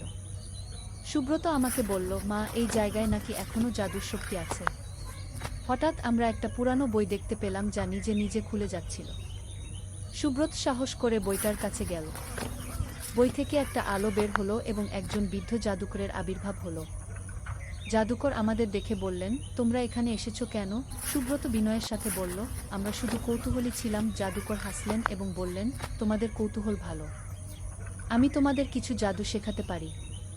আমরা উৎসুক হয়ে বললাম, সত্যি? জাদুকর মাথা নেড়ে সম্মতি জানালেন। তিনি আমাদের প্রথমে একটা সহজ জাদু শেখালেন যেটা দিয়ে ফুল ফোটানো যায়। সুব্রত জাদুটা চেষ্টা করল এবং তার হাত থেকে সুন্দর গোলাপ ফুটল। আমিও চেষ্টা করলাম এবং আমার হাত থেকেও ফুল ফুটল। জাদুকর খুশি হয়ে বললেন, তোমরা ভালো শিক্ষার্থী। তিনি আমাদের আরও অনেক জাদু শেখালেন। পানি থেকে ফায়ার তৈরি করা, বাতাসে ভেসে থাকা এবং মন পড়া। আমরা সবই মজা করে শিখলাম। জাদুকর আমাদের বললেন, তোমরা এই জাদুগুলো শুধু ভালো কাজেই ব্যবহার করবে। আমরা প্রতিজ্ঞা করলাম যে আমরা কখনো খারাপ কাজে ব্যবহার করব না। প্রাসাদ থেকে বেরিয়ে আমরা বাড়ির পথে রওনা হলাম। পথে সুব্রত আমাকে বলল, মা আজকে আমরা জাদুকর হয়ে গেছি। আমরা দুজনেই হাসতে লাগলাম। বাড়িতে পৌঁছে আমরা আমাদের নতুন জাদুর ক্ষমতা পরীক্ষা করলাম। সুব্রত বাগানে ফুল ফোটাল এবং আমি পাখিদের সাথে কথা বললাম। আমাদের এই নতুন ক্ষমতা সত্যিই অবিশ্বাস্য ছিল। পরের কয়েকটা সপ্তাহে আমরা আরও অনেক জায়গায় গেলাম। একটা জাদুকরি বন, একটা ভূতের বাড়ি যেখানে ভালো ভূত থাকে, একটা সময় ভ্রমণের যন্ত্র এবং একটা উড়ন্ত দ্বীপ। প্রতিটা জায়গায় আমরা নতুন বন্ধু পেলাম এবং নতুন কিছু শিখলাম। এভাবে আমাদের অ্যাডভেঞ্চার জীবন শুরু হলো। সুব্রত আমার সেরা সাহসী সাথী হয়ে উঠল। আমরা মাছেলে হিসেবে না, বরং দুই অভিযানকারী বন্ধু হিসেবে একসাথে পৃথিবীর সব রহস্যময় জায়গা আবিষ্কার করতে শুরু করলাম। আমাদের পরিবারের অন্যরাও আমাদের এই অভিযানের গল্প শুনে অবাক হতো। নীলা সবসময় বলতো, মা আমিও তোমাদের সাথে যেতে চাই। আমি বলতাম, তুই বড় হলে আমরা তোকেও নিয়ে যাব। সুদীপও আমাদের গল্প শুনে খুশি হতো। সে বলতো, তোমরা সত্যিই অসাধারণ সব অভিজ্ঞতা পাচ্ছ। সুব্রত তখন বলতো, বাবা মা সত্যিই সবচেয়ে সাহসী মানুষ। আমার মন ভরে যেত। এভাবে আমাদের অ্যাডভেঞ্চারপূর্ণ জীবন চলতে থাকল। প্রতিদিন নতুন রোমাঞ্চ, নতুন আবিষ্কার এবং নতুন বন্ধুত্ব। আমি বুঝলাম যে জীবনটা কতটা সুন্দর হতে পারে যদি আমরা সাহসী হয়ে নতুন কিছু করার চেষ্টা করি। সুব্রতের সাথে এই সব অভিজ্ঞতা আমার জীবনকে পূর্ণ করে তুলেছে। আমি একজন সাধারণ গৃহিণী থেকে একজন সাহসী অভিযানকারীতে পরিণত হয়েছি। আর এই সবই সম্ভব হয়েছে আমার প্রিয় ছেলে সুব্রতের কারণে। আমাদের গল্প এখানেই শেষ নয়। এটা শুধু শুরু। আগামীতে আরও অনেক রহস্যময় জায়গা, আরও অনেক রোমাঞ্চকর অভিযান আমাদের জন্য অপেক্ষা করছে। আমি আর সুব্রত মিলে সেই সব জায়গা আবিষ্কার করব এবং আরও অনেক অবিস্মরণীয় মুহূর্ত তৈরি করব। নূরের আলো, একটি ইসলামিক গল্প। প্রথম অধ্যায়, সূচনা। মক্কার পবিত্র ভূমিতে কাবা শরীফের ছায়ায় এক যুবক বসে আছিল। তার নাম আব্দুল্লাহ ইবন উমর। বয়স মাত্র 2-5 বছর, কিন্তু তার চোখে ছিল গভীর চিন্তার ছাপ। সে একজন ব্যবসায়ী, তার পিতার রেখে যাওয়া ব্যবসা সামলাতে হয় তাকে। কিন্তু আজ তার মন অশান্ত। গত কয়েক মাস ধরে সে একটা অদ্ভুত স্বপ্ন দেখছে। স্বপ্নে দেখে এক উজ্জ্বল নূরের আলো ভরা একটি পথ। সেই পথ ধরে হাঁটতে হাঁটতে সে পৌঁছায় এক অপরিচিত জায়গায়, যেখানে অনেক মানুষ কাঁদছে, তাদের প্রয়োজন সাহায্যের। প্রতিবার স্বপ্নের শেষে সে শুনতে পায় একটি আওয়াজ, তুমি কি আমার বান্দাদের সেবা করবে? আব্দুল্লাহ ইবন উমর জানুক যে আল্লাহ তাআলা কখনো কখনো স্বপ্নের মাধ্যমে তার বান্দাদের পথ দেখান। কিন্তু এই স্বপ্নের অর্থ কি, তার বুঝতে কষ্ট হচ্ছিল। সেদিন ফজরের নামাজ শেষে সে তার বন্ধু আবু বকর আল সিদ্দিকের কাছে গেল। আবু বকর ছিলেন একজন জ্ঞানী মানুষ, যিনি কুরআন ও হাদিসে গভীর জ্ঞান রাখতেন। ভাই আবু বকর, আব্দুল্লাহ বলল, আমার একটা স্বপ্নের বিষয়ে আপনার সাথে কথা বলতে চাই। আবু বকর মনোযোগ দিয়ে স্বপ্নের কথা শুনলেন। তারপর একটু চুপ থেকে বললেন, ভাই আব্দুল্লাহ, এটি একটি শুভ স্বপ্ন। আল্লাহ তাআলা হয়তো তোমাকে কোনো বিশেষ দায়িত্বের জন্য প্রস্তুত করছেন। মনে রাখবে, রাসূলুল্লাহ বলেছেন, মানুষের সেবাই আল্লাহর সেবা। হয়তো আল্লাহ তোমাকে তার বান্দাদের সেবার জন্য ডাকছেন। দ্বিতীয় অধ্যায়, যাত্রার শুরু। আবু বকরের কথা শুনে আব্দুল্লাহর মনে একটা স্পষ্টতা এল। সে ঠিক করল, যতটুকু সম্পদ আছে তার একটা অংশ দিয়ে দরিদ্র মানুষদের সাহায্য করবে। প্রথমে সে মক্কার আশেপাশের গরিব পরিবারগুলো খোঁজ করতে লাগল। দেখতে পেল, শহরের বাইরে অনেক পরিবার আছে যাদের খাবারের অভাব, চিকিৎসার অভাব। কেউ কেউ এমনকি পরিষ্কার পানি পায় না। আব্দুল্লাহ তার ব্যবসার মুনাফার একটা বড় অংশ দিয়ে এসব পরিবারের জন্য খাদ্য, বস্ত্র ও ঔষধের ব্যবস্থা করল। কিন্তু কিছুদিন পরেই সে বুঝতে পারল, শুধু অর্থ দিলেই হবে না। এসব পরিবারের দীর্ঘমেয়াদী সমাধান দরকার। একদিন সে এক বৃদ্ধ মানুষের সাথে দেখা করল। তার নাম আবু তালিব। এই বৃদ্ধ একসময় একজন বড় আলেম ছিলেন, কিন্তু এখন তার চোখের দৃষ্টি নেই। তার কোনো সন্তান নেই, একা থাকেন। বাবা, আব্দুল্লাহ বলল, আপনার কি কিছু দরকার? আবু তালিব হাসলেন, বেটা, আমার কোনো দুনিয়াবি চাহিদা নেই, কিন্তু একটা ইচ্ছা আছে। আমি অনেক দিন ধরে চাই আমার জ্ঞান তরুণদের মধ্যে বিতরণ করতে, কিন্তু আমি অন্ধ, আমার কাছে কেউ আসে না। আব্দুল্লাহর মনে পড়ল স্বপ্নের কথা। বাবা, আপনি যদি রাজি হন, আমি প্রতিদিন আপনার কাছে আসব। আপনার থেকে দিনের জ্ঞান শিখব, আর অন্যদেরকেও নিয়ে আসব। আবু তালিবের চোখ দিয়ে খুশির অশ্রু ঝরল। আল্লাহ তোমায় বরকত দিন, বেটা। তৃতীয় অধ্যায়, জ্ঞানের আলো। আব্দুল্লাহ নিয়মিত আবু তালিবের কাছে যেতে শুরু করল। সাথে নিয়ে যেত আরও কিছু তরুণকে। আবু তালিব তাদের কুরআনের তাফসির, হাদিসের ব্যাখ্যা, ইসলামের আদব কায়দা শেখাতেন। একদিন আবু তালিব একটি হাদিস বর্ণনা করলেন। রাসূলুল্লাহ বলেছেন, যে ব্যক্তি কোনো মুমিনের একটি বিপদ দূর করবে, আল্লাহ তার কিয়ামতের দিনের একটি বিপদ দূর করবেন। যে ব্যক্তি কোনো অভাবীর অভাব দূর করবে, আল্লাহ দুনিয়া ও আখেরাতে তার অভাব দূর করবেন। যে ব্যক্তি কোনো মুসলিমের দোষ ঢেকে রাখবে, আল্লাহ দুনিয়া ও আখেরাতে তার দোষ ঢেকে রাখবেন। এই হাদিস শুনে আব্দুল্লাহর হৃদয় আরও বেশি নরম হয়ে গেল। সে বুঝতে পারল, শুধু অর্থ দিয়ে সাহায্য করাই যথেষ্ট নয়, মানুষের মানসিক, আধ্যাত্মিক ও শিক্ষাগত উন্নতিতেও সাহায্য করতে হবে। আব্দুল্লাহ একটি পরিকল্পনা করল। সে একটি মক্তব প্রতিষ্ঠা করবে, যেখানে গরিব পরিবারের সন্তানরা বিনামূল্যে শিক্ষা পাবে। শুধু কুরআন হাদিস নয়, সাধারণ পড়াশোনা, হিসাব নিকাশ, ব্যবসা বাণিজ্যের হিসাবও শেখানো হবে। চতুর্থ অধ্যায়, প্রতিবন্ধকতা ও পরীক্ষা। আব্দুল্লাহর এই উদ্যোগ সবার পছন্দ হল না। কিছু ধনী ব্যবসায়ী তাকে বলল, আব্দুল্লাহ, তুমি অযথা অর্থ নষ্ট করছ। গরিবদের পড়াশোনা শেখালে তারা আর কাজ করতে চাইবে না। আমাদের কারবারের সমস্যা হবে। কিন্তু আব্দুল্লাহ দৃঢ় থাকল। সে বলল, আমি আল্লাহর রাস্তায় কাজ করছি। মানুষকে শিক্ষিত করা একটি নেক কাজ। এদিকে আব্দুল্লাহর ব্যবসায় কিছুটা লোকসান হচ্ছিল, কারণ সে অনেক সময় ও অর্থ মানুষের সেবায় দিচ্ছিল। একদিন তার একটি বড় ব্যবসায়িক চুক্তি বাতিল হয়ে গেল। সেদিন রাতে আব্দুল্লাহ খুব চিন্তিত হয়ে পড়ল। তার মনে হলো, হয়তো সে ভুল করছে। হয়তো আগে নিজের ব্যবসা ঠিক করা উচিত, তারপর অন্যদের সাহায্য করা। তারিয়াহ নামাজের পর সে দোয়া করল, হে আল্লাহ, আমি কি ভুল পথে আছি? আমাকে সঠিক পথ দেখান। সেই রাতে আবার সেই স্বপ্ন, কিন্তু এবার স্বপ্নে সে দেখল সেই নূরের পথে অনেক বাধা।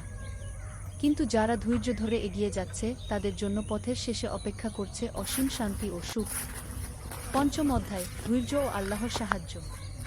পরের দিন সকালে আব্দুল্লাহ আবু বকরের কাছে গেল। তার মনের অবস্থা জানাল। আবু বকর বললেন, ভাই, আল্লাহর পথে চলতে গেলে পরীক্ষা আসবেই। কুরআনে আল্লাহ বলেছেন, আর আমি অবশ্যই তোমাদেরকে পরীক্ষা করব ভয়, ক্ষুধা এবং ধনসম্পদ, জীবন ও ফসলের ক্ষতির মাধ্যমে। আর ধৈর্যশীলদের সুসংবাদ দাও, তুমি ধৈর্য ধর, আল্লাহর সাহায্য আসবে। আব্দুল্লাহ সিদ্ধান্ত নিল সে থেমে যাবে না, তার মক্তব প্রতিষ্ঠার কাজ চালিয়ে যাবে। কিছুদিন পরে একটি আশ্চর্য ঘটনা ঘটল। দামেস্ক থেকে একজন ব্যবসায়ী এসে আব্দুল্লাহর সাথে দেখা করল। তার নাম উসমান ইবন আফফান। আমি শুনেছি তুমি একটি মক্তব তৈরি করছো, উসমান বলল। আমি তোমার এই কাজে সাহায্য করতে চাই। উসমান আব্দুল্লাহকে একটি বড় অনুদান দিল এবং বলল, এছাড়াও আমি তোমার সাথে ব্যবসায়িক অংশীদারিত্ব করতে চাই।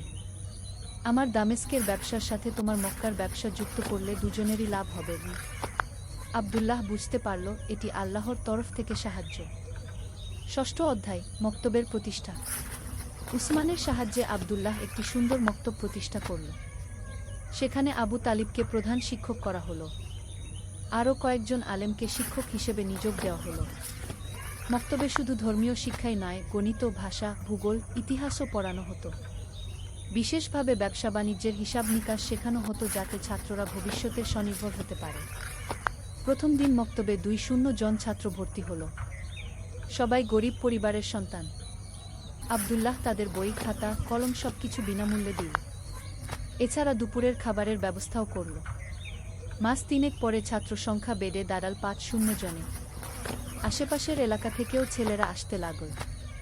একদিন একটি মজার ঘটনা ঘটে। মক্তবের সবচেয়ে ভালো ছাত্র, যার নাম সাইদ ইবন জায়েদ, একটি কঠিন হিসাবের অঙ্ক সমাধান করল যেটা আব্দুল্লাহ পারছিল না। সাইদ, তুমি এটা কিভাবে করলে? আব্দুল্লাহ জিজ্ঞেস করল।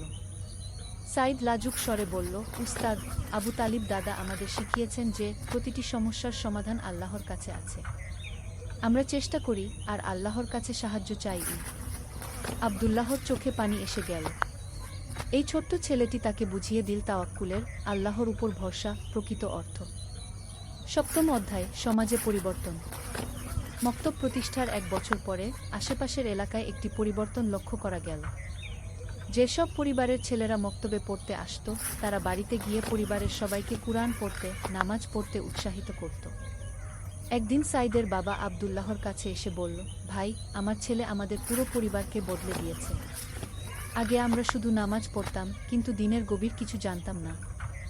এখন আমাদের ঘরে প্রতিদিন কুরআন তিলাওয়াত হয়, হাদিসের আলোচনা হয়। আব্দুল্লাহ বুঝতে পারল তার স্বপ্নের অর্থ এটাই ছিল, জ্ঞানের আলো ছড়িয়ে দেওয়া, যা একটি পরিবার থেকে শুরু করে পুরো সমাজে ছড়িয়ে যায়। কিন্তু আব্দুল্লাহর স্বপ্ন এখানেই শেষ নয়। সে চাইল আরও বড় কিছু করতে। অষ্টম অধ্যায়, দ্বিতীয় পর্যায়ের পরিকল্পনা। মক্তবের সফলতা দেখে আব্দুল্লাহর মনে নতুন পরিকল্পনা এল। সে ভাবল মেয়েদের জন্য একটি শিক্ষা প্রতিষ্ঠান দরকার। সেই যুগে মেয়েদের শিক্ষার ব্যাপারে মানুষের মধ্যে অনেক ভুল ধারণা ছিল। অনেকে মনে করত মেয়েদের বেশি পড়াশোনার দরকার নেই।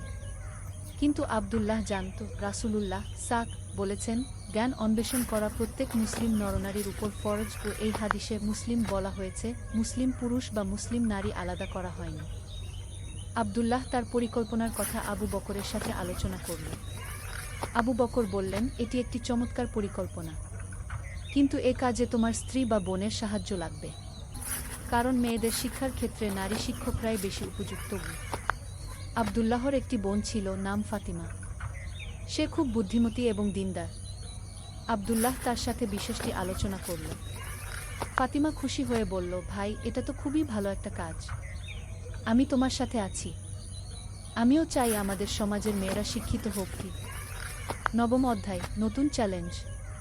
মেয়েদের জন্য মক্তব প্রতিষ্ঠার খবর ছড়িয়ে পড়তেই সমাজের কিছু মানুষ আপত্তি তুলল। একদিন কয়েকজন বয়স্ক মানুষ আব্দুল্লাহর কাছে এসে বলল, আব্দুল্লাহ, তুমি ভালো কাজ করছো, কিন্তু মেয়েদের বেশি পড়াশোনা শেখালে তারা ঘরকন্যার কাজ ছেড়ে দেবে। আব্দুল্লাহ ধৈর্য ধরে জবাব দিল, চাচারা, আমাদের নবীর স্ত্রী হরত আয়েশা রাত কি শুধু ঘরকন্যার কাজ করতেন? তিনি তো ইসলামের অনেক বড় একজন আলেমা ছিলেন। সাহাবীরা তার কাছে দিনের অনেক বিষয় জানতে চাইতেন। শিক্ষা মানুষকে আরও ভালো মানুষ বানায়, মেয়ে হোক বা ছেলে। কিন্তু কিছু মানুষ রাজি হল না। তারা বলল, আমরা আমাদের মেয়েদের তোমার মক্তবে পাঠাব না। আব্দুল্লাহ মন খারাপ করল না। সে বলল, ঠিক আছে, যারা চান তারাই পাঠাবেন, কারো উপর জোর করা হবে না। 10ম অধ্যায়, ধীরে ধীরে সফলতা। ফাতিমার নেতৃত্বে মেয়েদের মক্তব শুরু হলো। প্রথম দিকে মাত্র 5-6 জন মেয়ে এল, কিন্তু ধীরে ধীরে সংখ্যা বাড়তে লাগল।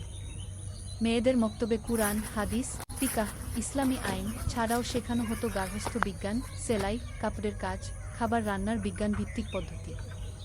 এছাড়া শিশু পালন, স্বাস্থ্যবিধি ইত্যাদি বিষয়েও শিক্ষা দেওয়া হতো। 6 মাস পরে একটি চমৎকার ঘটনা ঘটল। মক্তবের একটি মেয়ে, যার নাম জয়নাব, তার মায়ের একটি গুরুতর অসুখের চিকিৎসা করল। সে মক্তবে শেখা স্বাস্থ্যবিধি প্রয়োগ করে তার মায়ের সেবা করেছিল। জয়নাবের মা সুস্থ হয়ে সবার কাছে বলতে লাগল, আমার মেয়ে মক্তবে যা শিখেছে তাই দিয়ে আমার প্রাণ বাঁচিয়েছে। এরপর থেকে মেয়েদের মক্তবের প্রতি মানুষের দৃষ্টিভঙ্গি পাল্টে গেল। একাদশ অধ্যায়, সমাজসেবার নতুন মাত্রা। 2টি মক্তব চালু হওয়ার পর আব্দুল্লাহর মনে আরও একটি পরিকল্পনা এল। সে দেখল, সমাজে অনেক বিধবা নারী আছে যাদের কোনো আয়ের উৎস নেই। তাদের জন্য একটি কাজের ব্যবস্থা করা দরকার। আব্দুল্লাহ একটি কুটির শিল্পের কারখানা প্রতিষ্ঠা করল। সেখানে বিধবা ও গরিব মহিলারা কাপড় বোনা, সেলাইয়ের কাজ, মধু প্রক্রিয়াজাতকরণ, তেল তৈরি এসব কাজ করে উপার্জন করতে পারত।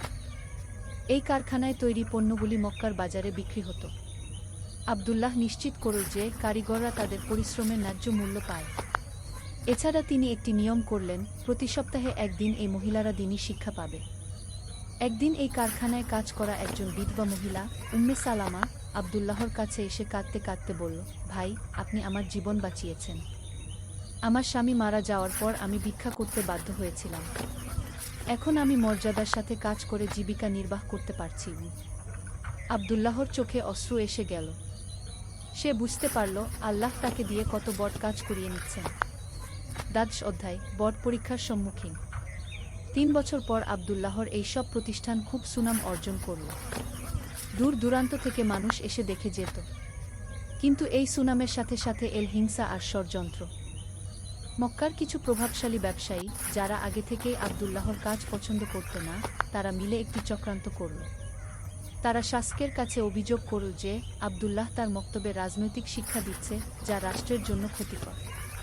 একদিন সকালে কিছু রাজকীয় সৈনিক এসে আব্দুল্লাহর মক্তব বন্ধ করে দিল। আব্দুল্লাহকে গ্রেপ্তার করে নিয়ে গেল। জেলখানায় বসে আব্দুল্লাহ ভাবল, হে আল্লাহ, আমি কি ভুল করেছি? আমি তো শুধু আপনার বান্দাদের সেবা করেছি।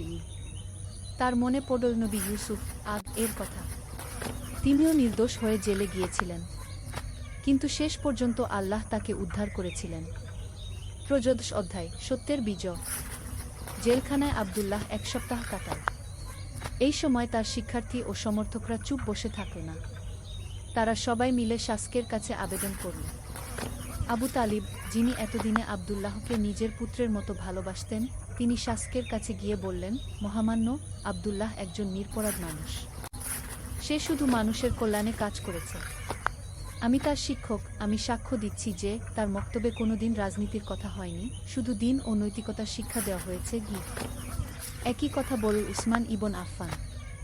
তিনি বললেন, মহামান্য, আব্দুল্লাহর সাথে আমার ব্যবসায়িক সম্পর্ক আছে। আমি জানি সে একজন সৎ ও দিনদার মানুষ। সবচেয়ে বড় সাক্ষ্য এল সেই সব পরিবারের পক্ষ থেকে যারা আব্দুল্লাহর সাহায্য পেয়েছিল। শত শত মানুষ শাসকের দরবারে হাজির হয়ে আব্দুল্লাহর পক্ষে সাক্ষ্য দিল। অবশেষে শাসক বুঝতে পারলেন যে আব্দুল্লাহর বিরুদ্ধে আনা অভিযোগ মিথ্যা। তিনি আব্দুল্লাহকে মুক্তি দিলেন এবং তার মক্তব আবার খুলে দিলেন। চতুর্দশ অধ্যায়, নতুন উদ্যম। জেল থেকে ছাড়া পেয়ে আব্দুল্লাহ আরও বেশি উৎসাহ নিয়ে কাজ শুরু করল। সে বুঝতে পারল, আল্লাহ তাকে পরীক্ষা করেছেন এবং সে সেই পরীক্ষায় উত্তীর্ণ হয়েছে। এবার সে আরও বড় একটি পরিকল্পনা করল। শুধু মক্কায় নয়, আশেপাশের শহরগুলিতেও এমন মক্তব ও সেবা প্রতিষ্ঠান গড়ে তুলবে। প্রথমে সে মদিনায় একটি শাখা খুলল। সেখানে স্থানীয় কিছু দিনদার মানুষের সাহায্য পেল। তারপর তায়েফ, জেদ্দায়ও একই ধরনের প্রতিষ্ঠান গড়ে উঠল।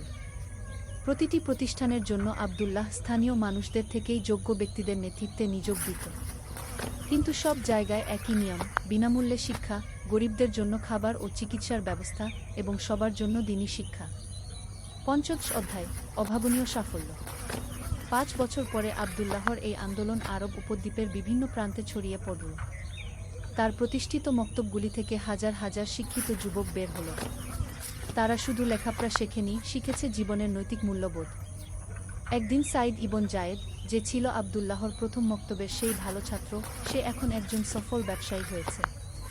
কিন্তু সে তার আয়ের একটা বড় অংশ গরিব মানুষের সেবায় ব্যয় করত। সাইদ একদিন আবদুল্লাহর কাছে এসে বলল, উস্তাদ, আপনি আমাকে শুধু হিসাব নিকাশ শেখাননি, শিখিয়েছেন কিভাবে জীবন যাপন করতে হয়। আপনার দেখানো পথেই আমি চলছি। এমনই অসংখ্য ছাত্রছাত্রী ছড়িয়ে গেল আরবের বিভিন্ন প্রান্তে। তারা যেখানেই গেছে সেখানেই ভালোর বীজ বপন করেছে। ষোড়শ অধ্যায়: পারিবারিক জীবনে ভারসাম্য। এসব কাজের মধ্যেও আবদুল্লাহ তার পারিবারিক দায়িত্ব ভুলে যায়নি। তার একটি সুখী সংসার ছিল। তার স্ত্রী খাদিজা এবং 2 সন্তান, পুত্র মুহাম্মদ ও কন্যা আয়েশা। খাদিজা তার স্বামীর কাজে পূর্ণ সমর্থন দিত। সে নিজেও মেয়েদের মক্তবে শিক্ষাদানের কাজে অংশ নিত। একদিন ছোট আয়েশা তার বাবাকে জিজ্ঞেস করল, আব্বা, আপনি এত কাজ করেন কেন? আমাদের সাথে কি বেশি সময় কাটাতে পারেন না? আবদুল্লাহ তার মেয়েকে কোলে নিয়ে বলল, বেটি, আল্লাহ আমাদের দুনিয়ায় পাঠিয়েছেন তার বান্দাদের সেবা করার জন্য। আমি যা করছি সেটা আল্লাহর জন্য করছি। তুমিও বড় হয়ে মানুষের সেবা করো। আয়েশা বলল, আব্বা, আমিও আপনার মতো মানুষের সেবা করব। সপ্তদশ অধ্যায়: বৃদ্ধ বয়সের চিন্তা। 5 বছর বয়সে এসে আবদুল্লাহ ভাবতে লাগল, তারপরে এই সব প্রতিষ্ঠান চালাবে কে? তার ছেলে মুহাম্মদ একজন যোগ্য যুবক, কিন্তু এত বড় দায়িত্ব একা সামলাতে পারবে কি? আবদুল্লাহ একটি পরিষদ গঠন করল। এই পরিষদে ছিল তার সবচেয়ে যোগ্য ছাত্র ও সহযোগীরা। তারা মিলে সিদ্ধান্ত নিল যে এই প্রতিষ্ঠানগুলি একক কোনো ব্যক্তির উপর নির্ভর করবে না, বরং একটি সংগঠিত পরিষদের মাধ্যমে পরিচালিত হবে। আবু তালিব, যিনি এতদিনে অনেক বৃদ্ধ হয়ে গেছেন, তিনি একদিন আবদুল্লাহকে বললেন, বেটা, আল্লাহ তোমাকে দিয়ে এক অসাধারণ কাজ করিয়ে নিয়েছেন। তুমি শুধু কয়েকটি মক্তব খোলনি, তুমি একটি আন্দোলন শুরু করেছ। অষ্টাদশ অধ্যায়: স্বপ্নের পূর্ণতা। 5 বছর বয়সে আবদুল্লাহ একটি বিশেষ স্বপ্ন দেখল। সেই একই নূরের আলো, সেই একই পথ। কিন্তু এবার পথে শুধু সে একা নেই, তার সাথে আছে হাজার হাজার মানুষ। সবাই সেই আলোর পথে হাঁটছে। স্বপ্নের শেষে আবার সেই আওয়াজ, আমার সন্তুষ্ট বান্দা, তুমি আমার দেওয়া দায়িত্ব ভালোভাবে পালন করেছ। আবদুল্লাহ ঘুম থেকে উঠে ফজরের নামাজ পড়ল। তারপর দীর্ঘ সিজদায় গেল এবং আল্লাহর কাছে শুকরিয়া আদায় করল। 19তম অধ্যায়: পরবর্তী প্রজন্মের দায়িত্ব। আবদুল্লাহর ছেলে মুহাম্মদ এবং মেয়ে আয়েশা দুজনেই বাবার পথ অনুসরণ করল। মুহাম্মদ প্রতিষ্ঠানগুলোর পরিচালনার দায়িত্ব নিল, আর আয়েশা নারী শিক্ষার ক্ষেত্রে কাজ করতে লাগল। একদিন আয়েশা তার বাবাকে বলল, আব্বা, আমি আরেকটি প্রকল্প শুরু করতে চাই। অনাথ শিশুদের জন্য একটি আশ্রম। আবদুল্লাহ খুশি হয়ে বলল, চমৎকার। রাসূলুল্লাহ সাক নিজে অনাথ ছিলেন। অনাথদের সেবা করা খুবই সওয়াবের কাজ। এভাবে একের পর এক নতুন প্রকল্প যোগ হতে লাগল। কেউ কুষ্ঠরোগীদের সেবায়, কেউ বৃদ্ধদের দেখাশোনায়, কেউ পথহারা যুবকদের সঠিক পথে আনার কাজে লেগে গেল। 20 অধ্যায়: জীবনের সায়াহ্ন। 6 বছর বয়সে আবদুল্লাহ অসুস্থ হয়ে পড়ল। ডাক্তাররা বলল, তার আর বেশি দিন নেই। মৃত্যুশয্যায় শুয়ে আবদুল্লাহর কাছে এসেছিল শত শত মানুষ, যাদের জীবনে সে কোনো না কোনোভাবে আলো ফেলেছিল। আবু তালিব, যিনি এতদিনে প্রায় অন্ধ হয়ে গেছেন, তিনি আবদুল্লাহর হাত ধরে বললেন, বেটা, আল্লাহ তোমাকে জান্নাত নসিব করুন। তুমি দুনিয়ায় একটি জান্নাত তৈরি করেছ। সাইদ ইবন জায়েদ, যে এখন একজন প্রতিষ্ঠিত ব্যবসায়ী এবং সমাজসেবক, সে এসে বলল, উস্তাদ, আপনার দেখানো পথেই আমরা চলব। আপনার স্বপ্ন আমরা পূরণ করব। উম্মে সালামা, সেই বিধবা মহিলা যে একসময় ভিক্ষা করত, সে এখন নিজেই একটি কুটির শিল্পের কারখানা চালা। সে কাঁদতে কাঁদতে বলল, ভাই, আপনি আমার এই জীবন দিয়েছেন। 21তম অধ্যায়: চূড়ান্ত মুহূর্ত। মৃত্যুর আগের রাতে আবদুল্লাহ তার পরিবার ও ঘনিষ্ঠ সাথীদের ডেকে বলল, আমার প্রিয় মানুষেরা, আল্লাহ আমাকে একটি সুন্দর জীবন দিয়েছেন। আমি যা করেছি সবই আল্লাহর তৌফিকে। তোমরা এই কাজ চালিয়ে যেও। মনে রাখবে, প্রতিটি মানুষের সেবা করা মানে আল্লাহর সেবা করা। তার ছেলে মুহাম্মদ জিজ্ঞেস করল, আব্বা, আমাদের জন্য কোনো বিশেষ উপদেশ? আব্দুল্লাহ বলল, বেটা, সবসময় মনে রাখবে, নিয়ত থাকতে হবে পরিষ্কার, কাজ করতে হবে আন্তরিকতা দিয়ে, আর সবকিছু আল্লাহর উপর ছেড়ে দিতে হবে। গর্ব করো না, কারণ সব সফলতা আল্লাহর পক্ষ থেকে। সেই রাতেই তাহাজ্জুদের সময় আব্দুল্লাহ ইবন উমর আল্লাহর সান্নিধ্যে চলে গেল। তার শেষ কথা ছিল, লা ইলাহা ইল্লাল্লাহু মুহাম্মাদুর রাসূলুল্লাহ। 22তম অধ্যায়, অবিস্মরণীয় উত্তরাধিকার। আব্দুল্লাহর মৃত্যুর খবর পুরো আরব উপদ্বীপে ছড়িয়ে পড়ল। তার জানাজায় হাজার হাজার মানুষ উপস্থিত হল। রাজা, প্রজা, ধনী গরিব সবাই একসাথে তার জানাজার নামাজ পড়ল। কিন্তু আব্দুল্লাহর আসল স্মৃতিস্তম্ভ ছিল তার প্রতিষ্ঠিত সেই সব প্রতিষ্ঠান। তার মৃত্যুর পরেও সেগুলি আরও শক্তিশালী হয়ে উঠল। তার ছেলে মুহাম্মদ বাবার স্বপ্ন বাস্তবায়ন করতে আরও দৃঢ়প্রতিজ্ঞ হল। সে বিভিন্ন দেশে প্রতিনিধি পাঠিয়ে এই আন্দোলন ছড়িয়ে দিতে লাগল। আয়েশা নারী শিক্ষার ক্ষেত্রে অগ্রণী ভূমিকা পালন করল। তার প্রতিষ্ঠিত নারী শিক্ষা প্রতিষ্ঠানগুলি থেকে বের হওয়া মেয়েরা সমাজের বিভিন্ন ক্ষেত্রে অবদান রাখতে লাগল। 23তম অধ্যায়, দীর্ঘমেয়াদী প্রভাব। আব্দুল্লাহর মৃত্যুর 10 বছর পর দেখা গেল, তার শুরু করা আন্দোলন আরব উপদ্বীপের সীমানা ছাড়িয়ে অন্যান্য দেশেও ছড়িয়েছে। মিশর, সিরিয়া, ইরাকেও এমন প্রতিষ্ঠান গড়ে উঠেছে। সবচেয়ে বড় কথা, এই প্রতিষ্ঠানগুলি শুধু শিক্ষাদান করেনি, তৈরি করেছে একদল আদর্শবান মানুষ, যারা যেখানেই গিয়েছে সেখানেই ন্যায়, সততা আর মানব সেবার বার্তা ছড়িয়েছে।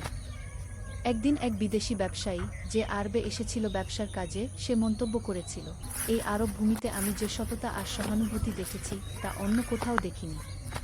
এখানকার মানুষের মধ্যে একটা আলাদা গুণ আছে। 24তম অধ্যায়, শিক্ষা ও উপদেশ।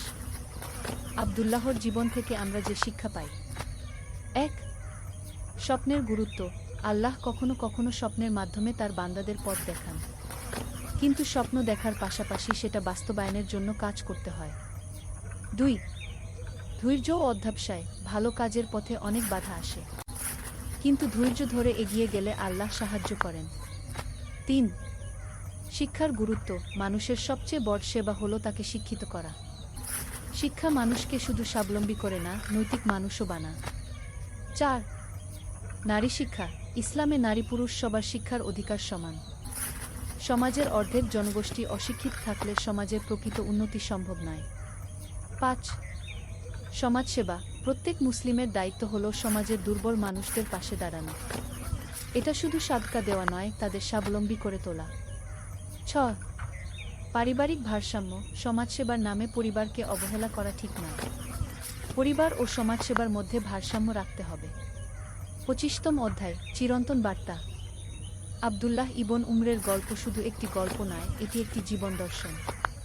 এই গল্প আমাদের বলে যে আল্লাহ তাআলা প্রতিটি মানুষকে কোনো না কোনো বিশেষ ক্ষমতা দিও। আলোর পথযাত্রী। একটি ইসলামিক অনুপ্রেরণামূলক গল্প। প্রথম অধ্যায়, হারিয়ে যাওয়া পথ। মক্কার পবিত্র শহরের অদূরে একটি ছোট গ্রামে বাস করত আবু বকর নামের এক যুবক। তার বয়স মাত্র 25 বছর, কিন্তু জীবনের কঠোর বাস্তবতা তাকে বার্ধক্যের ছায় দিয়েছিল। তার পিতা ছিলেন একজন গরিব কৃষক, যিনি দিনরাত পরিশ্রম করেও পরিবারের মুখে অন্ন তুলতে হিমশিম খেতেন। আবু বকরের মন ছিল অস্থির। সে দেখত তার আশেপাশের মানুষগুলো কেমন করে অন্যায় পথে অর্থ উপার্জন করছে, আর সততার পথে থেকে তার পরিবার কেমন দুর্দশায় রয়েছে। মনের এক কোণে সর্বদা একটা প্রশ্ন তাকে তাড়া করত, আল্লাহ যদি ন্যায়পরায়ণ হন, তবে কেন সৎ মানুষেরা কষ্টে থাকে আর পাপীরা সুখে? একদিন সকালে আবু বকর তার পিতার সাথে খেতে কাজ করতে গিয়েছিল। রোদের প্রখরতায় তার মাথা ঝিমঝিম করছিল। হঠাৎ দূর থেকে একদল আরবীয় ব্যবসায়ী এসে তাদের কাছে পানি চায়। আবু বকরের পিতা তৎক্ষণাৎ তাদের পানি দিয়ে আপ্যায়ন করলেন এবং খেজুর দিয়ে সম্মান করলেন। ব্যবসায়ীদের মধ্যে একজন বয়স্ক লোক ছিলেন, যার নাম ছিল উমর ইবনে আব্দুল আজিজ। তিনি আবু বকরের পিতার আতিথেয়তায় মুগ্ধ হয়ে বললেন, হে ভাই, আল্লাহ তোমাকে উত্তম প্রতিদান দিন। তোমার মতো সৎ মানুষেরাই এই পৃথিবীর সৌন্দর্য। আবু বকর এই কথা শুনে মনে মনে হাসে। সে ভাবল, সৎ হয়ে আমাদের কি লাভ হয়েছে? আমরা তো দিন দিন আরও গরিব হচ্ছি। উমর যেন আবু বকরের মনের কথা বুঝতে পারলেন। তিনি আবু বকরের দিকে তাকিয়ে বললেন, যুবক, তোমার মনে কি কোনো প্রশ্ন আছে? আবু বকর প্রথমে দ্বিধা করল, তারপর সাহস করে বলল, হ্যাঁ, আমার একটা প্রশ্ন আছে। আল্লাহ যদি ন্যায়পরায়ণ হন, তবে কেন সৎ মানুষেরা কষ্টে থাকে? উমর মৃদু হাসলেন এবং বললেন, এটা একটা গভীর প্রশ্ন বৎস। তবে এর উত্তর একদিনে পাওয়া যায় না। যদি তুমি সত্যিই জানতে চাও, তবে আমার সাথে মক্কায় আস। সেখানে এমন একজন মানুষ আছেন যিনি তোমার সব প্রশ্নের উত্তর দিতে পারবেন। দ্বিতীয় অধ্যায়, মক্কার পথে। আবু বকর রাতভর ভাবল। তার মনে হাজারো প্রশ্ন ঘুরপাক খাচ্ছিল। অবশেষে সে মনস্থির করল যে সে উমরের সাথে মক্কা যাবে। পরদিন সকালে সে তার পিতার কাছে অনুমতি চাইল। তার পিতা প্রথমে আপত্তি করলেন, কারণ ক্ষেতের কাজে আবু বকরের প্রয়োজন ছিল। কিন্তু উমর তার পিতাকে আশ্বাস দিয়ে বললেন, চিন্তা করবেন না, আমি আপনার ছেলেকে নিরাপদে ফিরিয়ে আনব। আর তার এই যাত্রা তার জীবনে একটা নতুন দিগন্ত খুলে দেবে। 3 দিনের পথ ছিল মক্কা পর্যন্ত। পথিমধ্যে আবু বকর উমরের কাছে অনেক কিছু শুনেন। উমর তাকে বিভিন্ন নবিরাসুলদের কাহিনী শোনালেন।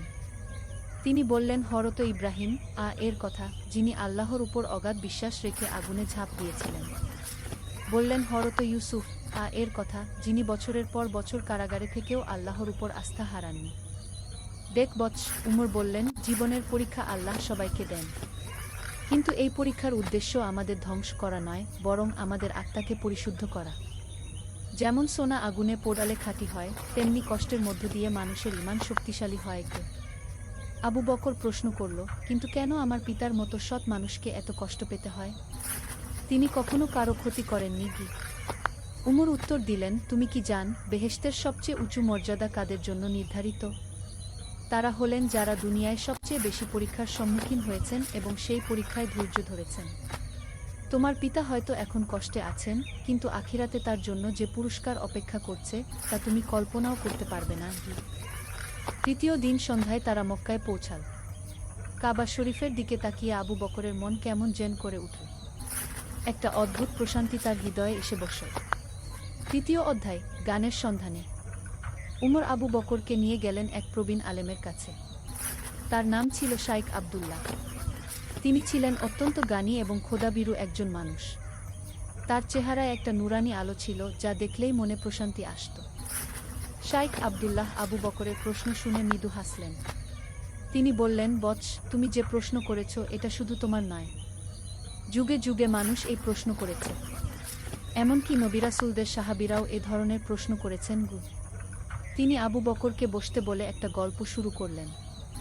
এক সময় হযরত মূসা আল্লাহর কাছে প্রার্থনা করলেন, হে আল্লাহ, আমি দেখছি একজন ভালো মানুষ কষ্টে আছে, আর একজন পাপী সুখে আছে। এটা কেন? আল্লাহ তাআলা তাকে বললেন, হে মূসা, তুমি কি একটা বিশেষ সফরে যেতে চাও যেখানে তোমার এই প্রশ্নের উত্তর পেয়ে যাবে? হযরত মূসা রাজি হলেন। আল্লাহ তাকে বললেন, তার সাথে একজন বিশেষ বান্দা যাবেন, যার নাম খিজির কিন্তু শর্ত হলো মূসা কোনো কিছু সম্পর্কে প্রশ্ন করতে পারবেন না যতক্ষণ না খিজির নিজে বুঝিয়ে দেন। শাইখ আব্দুল্লাহ গল্পটা অত্যন্ত জীবন্তভাবে বললেন। আবু বকর মুগ্ধ হয়ে শুনতে লাগল। সফরের সময় খিজির 3টি কাজ করলেন, যা দেখে মূসা অবাক হলেন। প্রথমে তিনি একটা নৌকায় ফুটো করলেন, তারপর একটা নির্দোষ যুবককে হত্যা করলেন, এবং শেষে একটা দেয়াল মেরামত করলেন যার মালিক তাদের সাথে ভালো ব্যবহার করেনি। মূসা যখন আর সহ্য করতে পারলেন না, তখন খিজির তাকে সব কিছুর রহস্য বুঝিয়ে দিলেন। নৌকায় ফুটো করার কারণ ছিল যাতে একজন অত্যাচারী বাদশাহ সেটা জোর করে নিয়ে না যায়। যুবকটিকে হত্যার কারণ ছিল যে সে বড় হলে তার পিতামাতাকে কষ্ট দিত। আর দেয়াল মেরামতের নিচে ছিল 2টি এতিম বালকের সম্পত্তি, যা রক্ষা করা দরকার ছিল। আবু বকর প্রশ্ন করল, এই গল্পের সাথে আমার প্রশ্নের সম্পর্ক কি? শাইখ আব্দুল্লাহ বললেন, বৎস, এই গল্পের শিক্ষা হলো আমরা শুধু বর্তমানটা দেখি, কিন্তু আল্লাহ অতীত, বর্তমান ও ভবিষ্যৎ সব দেখেন। যে কাজগুলো আমাদের কাছে অন্যায় মনে হয়, সেগুলোর পেছনেও আল্লাহর হিকমত আছে। তোমার পিতার দারিদ্র্য হয়তো তাকে অহংকার থেকে মুক্ত রাখছে। হয়তো এই কষ্ট তার গুনাহের কাফফারা হচ্ছে। অথবা আল্লাহ তাকে পরীক্ষা করে দেখছেন যে তিনি কৃতজ্ঞ থাকেন কিনা। আর যারা অন্যায় করে সুখে আছে তাদের জন্য হয়তো আরও কঠিন পরিণাম অপেক্ষা করছে। চতুর্থ অধ্যায়, অন্তর্দৃষ্টির আলো। আবু বকর শাইখের কাছে এক সপ্তাহ ছিল। প্রতিদিন তিনি নতুন নতুন বিষয় শিখত। শাইখ আবদুল্লাহ তাকে কুরআন ও হাদিসের গভীর অর্থ বুঝিয়ে দিতেন। একদিন শাইখ বললেন, বৎস, তুমি কি জান আল্লাহর কাছে সবচেয়ে প্রিয় বান্দা কারা? আবু বকর বলল, যারা বেশি নামাজ পড়ে, রোজা রাখে। শাইখ হাসলেন, এগুলো অবশ্যই ভালো কাজ, কিন্তু আল্লাহর কাছে সবচেয়ে প্রিয় হলো সেই বান্দা যে কষ্টের মধ্যেও তার উপর আস্থা রাখে, কৃতজ্ঞতা প্রকাশ করে এবং অন্যদের সাহায্য করে। কি? তিনি আরও বললেন, তুমি দেখ রাসূলুল্লাহ শাহ এর জীবনে কত কষ্ট ছিল। তায়েফে তাকে পাথর মারা হয়েছিল, মক্কায় তাকে নানা ধরনের অত্যাচার করা হয়েছিল, কিন্তু তিনি কখনো আল্লাহর প্রতি অভিমান করেননি। বরং তিনি বলতেন, হে আল্লাহ, আমি তোমার ফয়সালা সন্তুষ্ট। আবু বকর বুঝতে পারল যে তার দৃষ্টিভঙ্গি সংকীর্ণ ছিল। সে শুধু দুনিয়ার সুখ দুঃখ দেখছিল, কিন্তু আখিরাতের দিকে নজর দেয়নি। শাইখ আবদুল্লাহ একদিন তাকে নিয়ে গেলেন মক্কার এক দরিদ্র পরিবারের কাছে। সেই পরিবারের কর্তা ছিলেন একজন অন্ধ লোক, নাম আবু উমর। তার স্ত্রী অসুস্থ এবং দুটি ছোট সন্তান ছিল, কিন্তু তাদের চেহারায় ছিল অপূর্ব প্রশান্তি। আবু উমর যখন জানতে পারলেন যে মেহমানরা এসেছেন, তিনি অত্যন্ত আনন্দিত হলেন এবং যা কিছু ছিল তা দিয়ে আপ্যায়ন করলেন। খাওয়ার পর তিনি আল্লাহর শুকরিয়া আদায় করলেন। আবু বকর অবাক হয়ে প্রশ্ন করল, আবু উমর ভাই, আপনার এত কষ্টের মধ্যেও আপনি এত খুশি কেন? আবু উমর মুচকি হেসে বললেন, ভাই, আমি অন্ধ, কিন্তু আমার হৃদয়ে আল্লাহর নূর আছে। আমি দরিদ্র, কিন্তু আমার কাছে ঈমানের অমূল্য সম্পদ আছে। আমার স্ত্রী অসুস্থ, কিন্তু সে আমার জন্য জান্নাতের হুর। আমার সন্তানেরা ছোট, কিন্তু তারা আমার জন্য পরকালের সুপারিশকারী হুর। আর সবচেয়ে বড় কথা, আবু উমর চালিয়ে গেলেন, আমি জানি যে এই দুনিয়া পরীক্ষাগার। যিনি আমাকে এই পরীক্ষা দিয়েছেন, তিনি আমাকে এর থেকে উত্তীর্ণ হওয়ার শক্তিও দিয়েছেন। আমার রব দয়ালু, তিনি আমার ক্ষমতার চেয়ে বেশি বোঝা দেবেন না। পঞ্চম অধ্যায়, হৃদয়ের পরিবর্তন। আবু বকরের মন থেকে সব অন্ধকার দূর হয়ে গেল। সে বুঝতে পারল যে সে ভুল প্রশ্ন করছিল। প্রশ্নটা এই হওয়া উচিত ছিল না যে কেন সৎ মানুষেরা কষ্টে থাকে, বরং কিভাবে কষ্টের মধ্যেও আল্লাহর প্রতি কৃতজ্ঞ থাকা যায়। শাইখ আবদুল্লাহ তাকে আরও একটি গল্প শোনালেন। এক সময় এক ব্যক্তি নবী শাহ এর কাছে এসে বলল, হে আল্লাহর রাসূল, আমি আল্লাহকে ভালোবাসি, কিন্তু আমার জীবনে শুধু কষ্ট। এটা কেন? নবী শাহ বললেন, আল্লাহ যাকে ভালোবাসেন তাকে পরীক্ষা করেন। তোমার কষ্ট প্রমাণ করে যে আল্লাহ তোমাকে ভালোবাসেন এবং তোমাকে উচ্চ মর্যাদা দিতে চান। আবু বকর প্রশ্ন করল, তাহলে যারা পাপ করে সুখে থাকে, তাদের ব্যাপারটা কি? শাইখ বললেন, তাদের জন্য এটা আল্লাহর ইস্তিদরাজ, অর্থাৎ ধীরে ধীরে ধ্বংসের দিকে নিয়ে যাওয়া। তারা ভাবে তারা সুখে আছে, কিন্তু আসলে তারা আল্লাহর থেকে দূরে সরে যাচ্ছে। তাদের পরিণাম শেষ পর্যন্ত ভয়াবহ হবে। আর যারা কষ্টের মধ্যেও ধৈর্য ধরে আল্লাহর উপর আস্থা রাখে, তাদের জন্য প্রতিটি কষ্ট গুনাহের কাফফারা হয় এবং তাদের মর্যাদা বৃদ্ধি পায়। আবু বকর মনে মনে তার পিতার কথা ভাবেন। তিনি কত ধৈর্যের সাথে সব কষ্ট সহ্য করছেন, কখনো অভিযোগ করেন না, বরং আল্লাহর শুকরিয়া আদায় করেন। ষষ্ঠ অধ্যায়, নতুন দৃষ্টিভঙ্গি। একদিন উমর এসে আবু বকরকে বললেন, এখন তোমার বাড়ি ফেরার সময় হয়েছে। তোমার পিতা নিশ্চয়ই তোমার অপেক্ষায় আছেন। আবু বকর শাইখ আবদুল্লাহর কাছ থেকে বিদায় নিন। শাইখ তাকে একটি উপদেশ দিলেন, বৎস, মনে রাখবে, জীবনের সব ঘটনায় আল্লাহর হিকমতের অংশ। কখনো অভিযোগ করবে না, বরং শুকরিয়া আদায় কর। কষ্টের সময় ধৈর্য ধর, সুখের সময় বিনয়ী থাক, আর সর্বোপরি অন্যদের সেবা কর। এটাই হলো সত্যিকারের মুমিনের জীবন। ফেরার পথে আবু বকর উমরকে বলল, উমর চাচা, আমি এখন বুঝতে পারছি যে আমার দৃষ্টিভঙ্গি কত সংকীর্ণ ছিল। আমি শুধু দুনিয়ার চশমা দিয়ে সব কিছু দেখছিলাম। উমর বললেন, এটাই হলো জ্ঞান অর্জনের ফল বৎস। যখন তুমি আল্লাহর দৃষ্টিভঙ্গি দিয়ে দেখতে শুরু কর, তখন সব কিছুই পরিষ্কার হয়ে যায়। পথিমধ্যে তারা এক ব্যবসায়ীর সাথে দেখা হলো, যার নাম ছিল আবু জাহেল। সে ছিল অত্যন্ত ধনী, কিন্তু অহংকারী এবং কৃপণ। একজন ভিক্ষুক তার কাছে সাহায্য চাইলে সে তাকে ধমক দিয়ে তাড়িয়ে দিল। আবু বকর দেখল যে আবু জাহিলের চেহারায় কোনো শান্তি নেই। বিশাল সম্পদ থাকা সত্ত্বেও তার মুখে অসন্তুষ্টির ছাপ। উমর আবু বকরকে বললেন, দেখেছ, অর্থসম্পদ মানুষকে প্রকৃত সুখ দিতে পারে না। প্রকৃত সুখ পাওয়া যায় আল্লাহর সন্তুষ্টি অর্জনের মাধ্যমে। সপ্তম অধ্যায়, ঘরে ফেরা। 3 দিন পর আবু বকর তার গ্রামে পৌঁছাল। তার পিতা তাকে দেখে অত্যন্ত আনন্দিত হলেন। আবু বকর তার পিতার পা জড়িয়ে ধরে কাঁদতে শুরু করল। বাবা, আমি আপনার কাছে ক্ষমা চাই, আবু বকর বলল। আমি আপনার ধৈর্য এবং আল্লাহর প্রতি আস্থার মূল্য বুঝতে পারিনি। তার পিতা অবাক হয়ে বললেন, বৎস, তুমি কি বলছ? তোমার কোনো দোষ নেই। আবু বকর তার পিতাকে সব কিছু খুলে বলল, তার মনের দ্বন্দ্ব, প্রশ্ন এবং মক্কায় গিয়ে যা শিখেছে সব।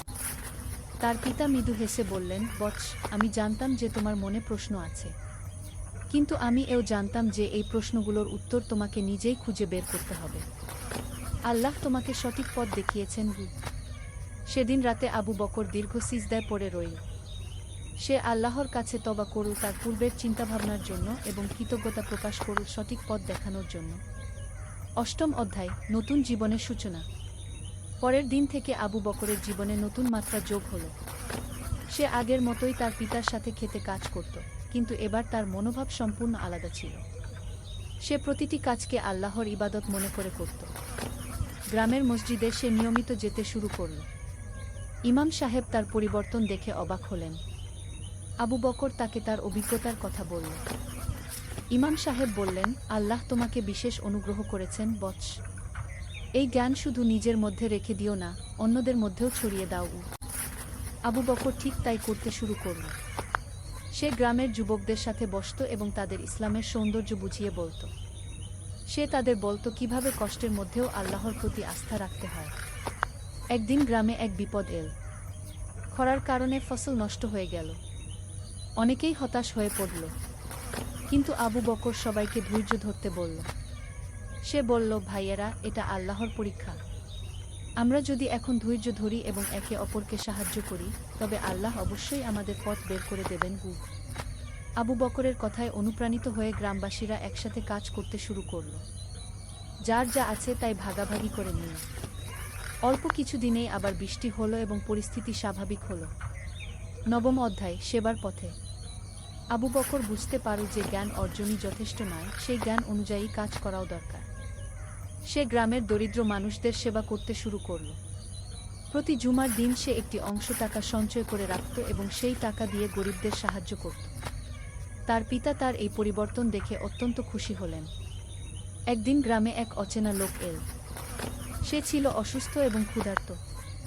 গ্রামের অনেকেই তাকে সন্দেহের চোখে দেখল, কিন্তু আবু বকর তাকে নিজের ঘরে নিয়ে এল এবং চিকিৎসার ব্যবস্থা করল। সেই ব্যক্তি সুস্থ হয়ে উঠলে জানা গেল যে সে আসলে একজন বিখ্যাত আলেম ছিলেন। তিনি আবু বকরের সেবা দেখে অত্যন্ত মুগ্ধ হলেন এবং তাকে দোয়া করলেন। হে আল্লাহ, তিনি বললেন, এই যুবককে তুমি দুনিয়া ও আখিরাতে কল্যাণ দান কর।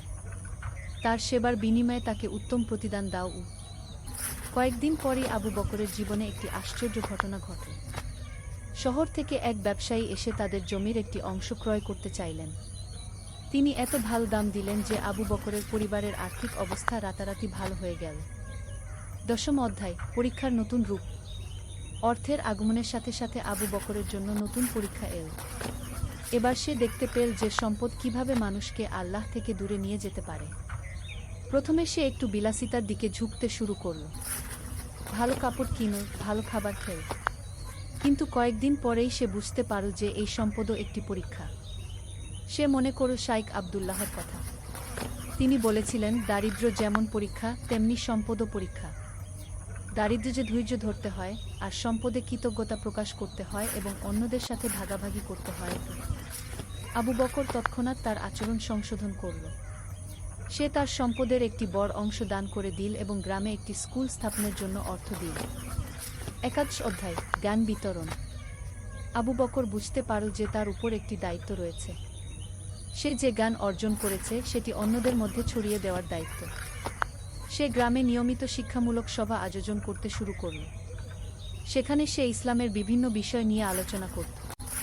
তার কথায় মানুষ প্রভাবিত হতো। একদিন এক যুবক তার কাছে এসে বলল, আবু বকর ভাই, আমার জীবনেও অনেক সমস্যা। আমি হতাশ হয়ে পড়েছি।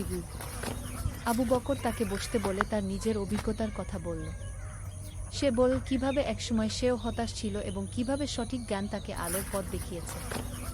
ভাই, আবু বকর বলল, জীবনে সমস্যা থাকবেই, কিন্তু প্রশ্ন হলো আমরা সেই সমস্যার মোকাবিলা কিভাবে করি। যদি আমরা আল্লাহর উপর আস্থা রাখি এবং সৎ পথে থাকি, তবে প্রতিটি সমস্যাই আমাদের জন্য কল্যাণ নিয়ে আসবে।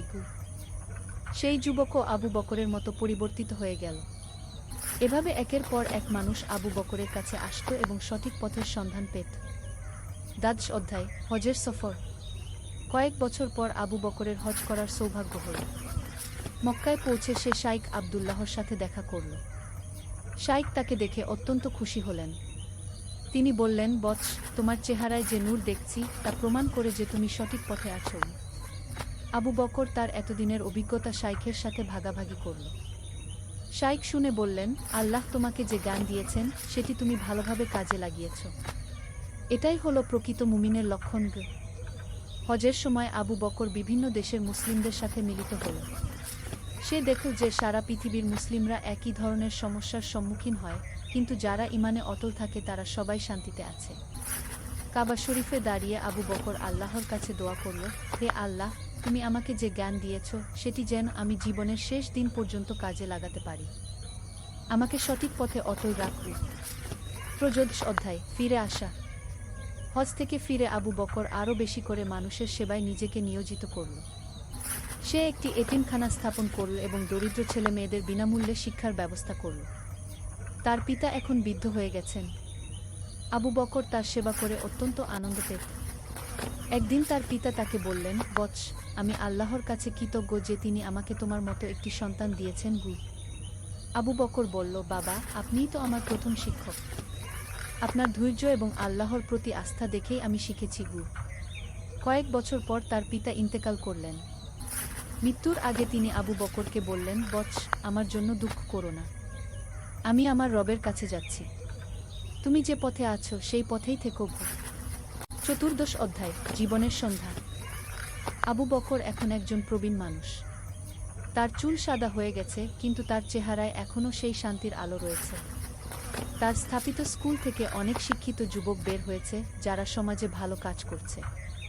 একদিন তার কাছে এক যুবক এল। সে বলল, চাচা, আমি আপনার জীবনের গল্প শুনেছি। আমিও জানতে চাই কিভাবে জীবনে শান্তি পাওয়া যায়। আবু বকর হেসে বলল, বৎস, এটা খুবই সহজ। তুমি আল্লাহর উপর আস্থা রাখ, কষ্টের সময় ধৈর্য ধর, সুখের সময় কৃতজ্ঞতা প্রকাশ কর এবং অন্যদের সেবা কর। এই চারটি জিনিস যদি তুমি মেনে চল, তবে তোমার জীবনে শান্তি আসবেই। কিন্তু চাচা, যুবকটি বলল, এগুলো তো খুব সাধারণ কথা। আবু বকর বলল, হ্যাঁ, এগুলো সাধারণ কথা, কিন্তু এগুলো পালন করাটাই হলো আসল চ্যালেঞ্জ। আমিও একসময় ভাবতাম যে জীবন জটিল, কিন্তু পরে বুঝতে পেরেছি যে জীবন আসলে অত্যন্ত সহজ যদি আমরা সঠিক দৃষ্টিভঙ্গি রাখি। উপসংহার, চিরন্তন শিক্ষা। আবু বকরের জীবনের গল্প থেকে আমরা কয়েকটি চিরন্তন শিক্ষা পাই। প্রথমত, জীবনে আসা প্রতিটি কষ্টই আল্লাহের পক্ষ থেকে একটি পরীক্ষা। এই পরীক্ষার উদ্দেশ্য আমাদের ধ্বংস করা নয়, বরং আমাদের আত্মাকে পরিশুদ্ধ করা। দ্বিতীয়ত, আমরা যা দেখি তা সবসময় সম্পূর্ণ সত্য নয়। আল্লাহর হিকমত অসীম এবং তিনি অতীত, বর্তমান ও ভবিষ্যৎ সব দেখেন। তৃতীয়ত, প্রকৃত সুখ অর্থসম্পদে নয়, বরং আল্লাহর সন্তুষ্টি অর্জনে। যিনি আল্লাহর প্রতি সন্তুষ্ট, আল্লাহ তার প্রতি সন্তুষ্ট। চতুর্থত, জ্ঞান অর্জন করে সেটি নিজের মধ্যে লুকিয়ে রাখলে চলবে না। সেই জ্ঞান অন্যদের মধ্যে ছড়িয়ে দিতে হবে। পঞ্চমত, দারিদ্র্য এবং সম্পদ উভয়ই পরীক্ষা। দারিদ্র্যে যে ধৈর্য ধরতে হবে, সম্পদে কৃতজ্ঞতা প্রকাশ করতে হবে। আবু বকরের গল্প আমাদের শেখায় যে জীবনের প্রতিটি মুহূর্তই আল্লাহর একটি নিদর্শন। আমরা যদি সঠিক দৃষ্টিভঙ্গি নিয়ে জীবনকে দেখি, তবে প্রতিটি কষ্টের মধ্যেই একটি রহমত খুঁজে পাব। শেষ কথা হলো, জীবন হলো একটি সাময়িক পরীক্ষা। এই পরীক্ষায় উত্তীর্ণ হওয়ার জন্য আমাদের দরকার ঈমান, ধৈর্য, কৃতজ্ঞতা এবং মানুষের সেবা। যিনি এই চারটি গুণ অর্জন করতে পারেন, তিনিই প্রকৃত সফল ব্যক্তি। আল্লাহ আমাদের সবাইকে সঠিক পথে চলার তৌফিক দান করুন। আমিন। রাব্বানা আতিনা ফি দুনিয়া হাসানাতান ওয়া ফিল আখিরাতি হাসানাতান ওয়া কিনা আযাবান নার। হে আমাদের রব, আমাদেরকে দুনিয়াতে কল্যাণ দান করুন এবং আখিরাতেও কল্যাণ দান করুন এবং আমাদেরকে জাহান্নামের আগুন থেকে রক্ষা করুন।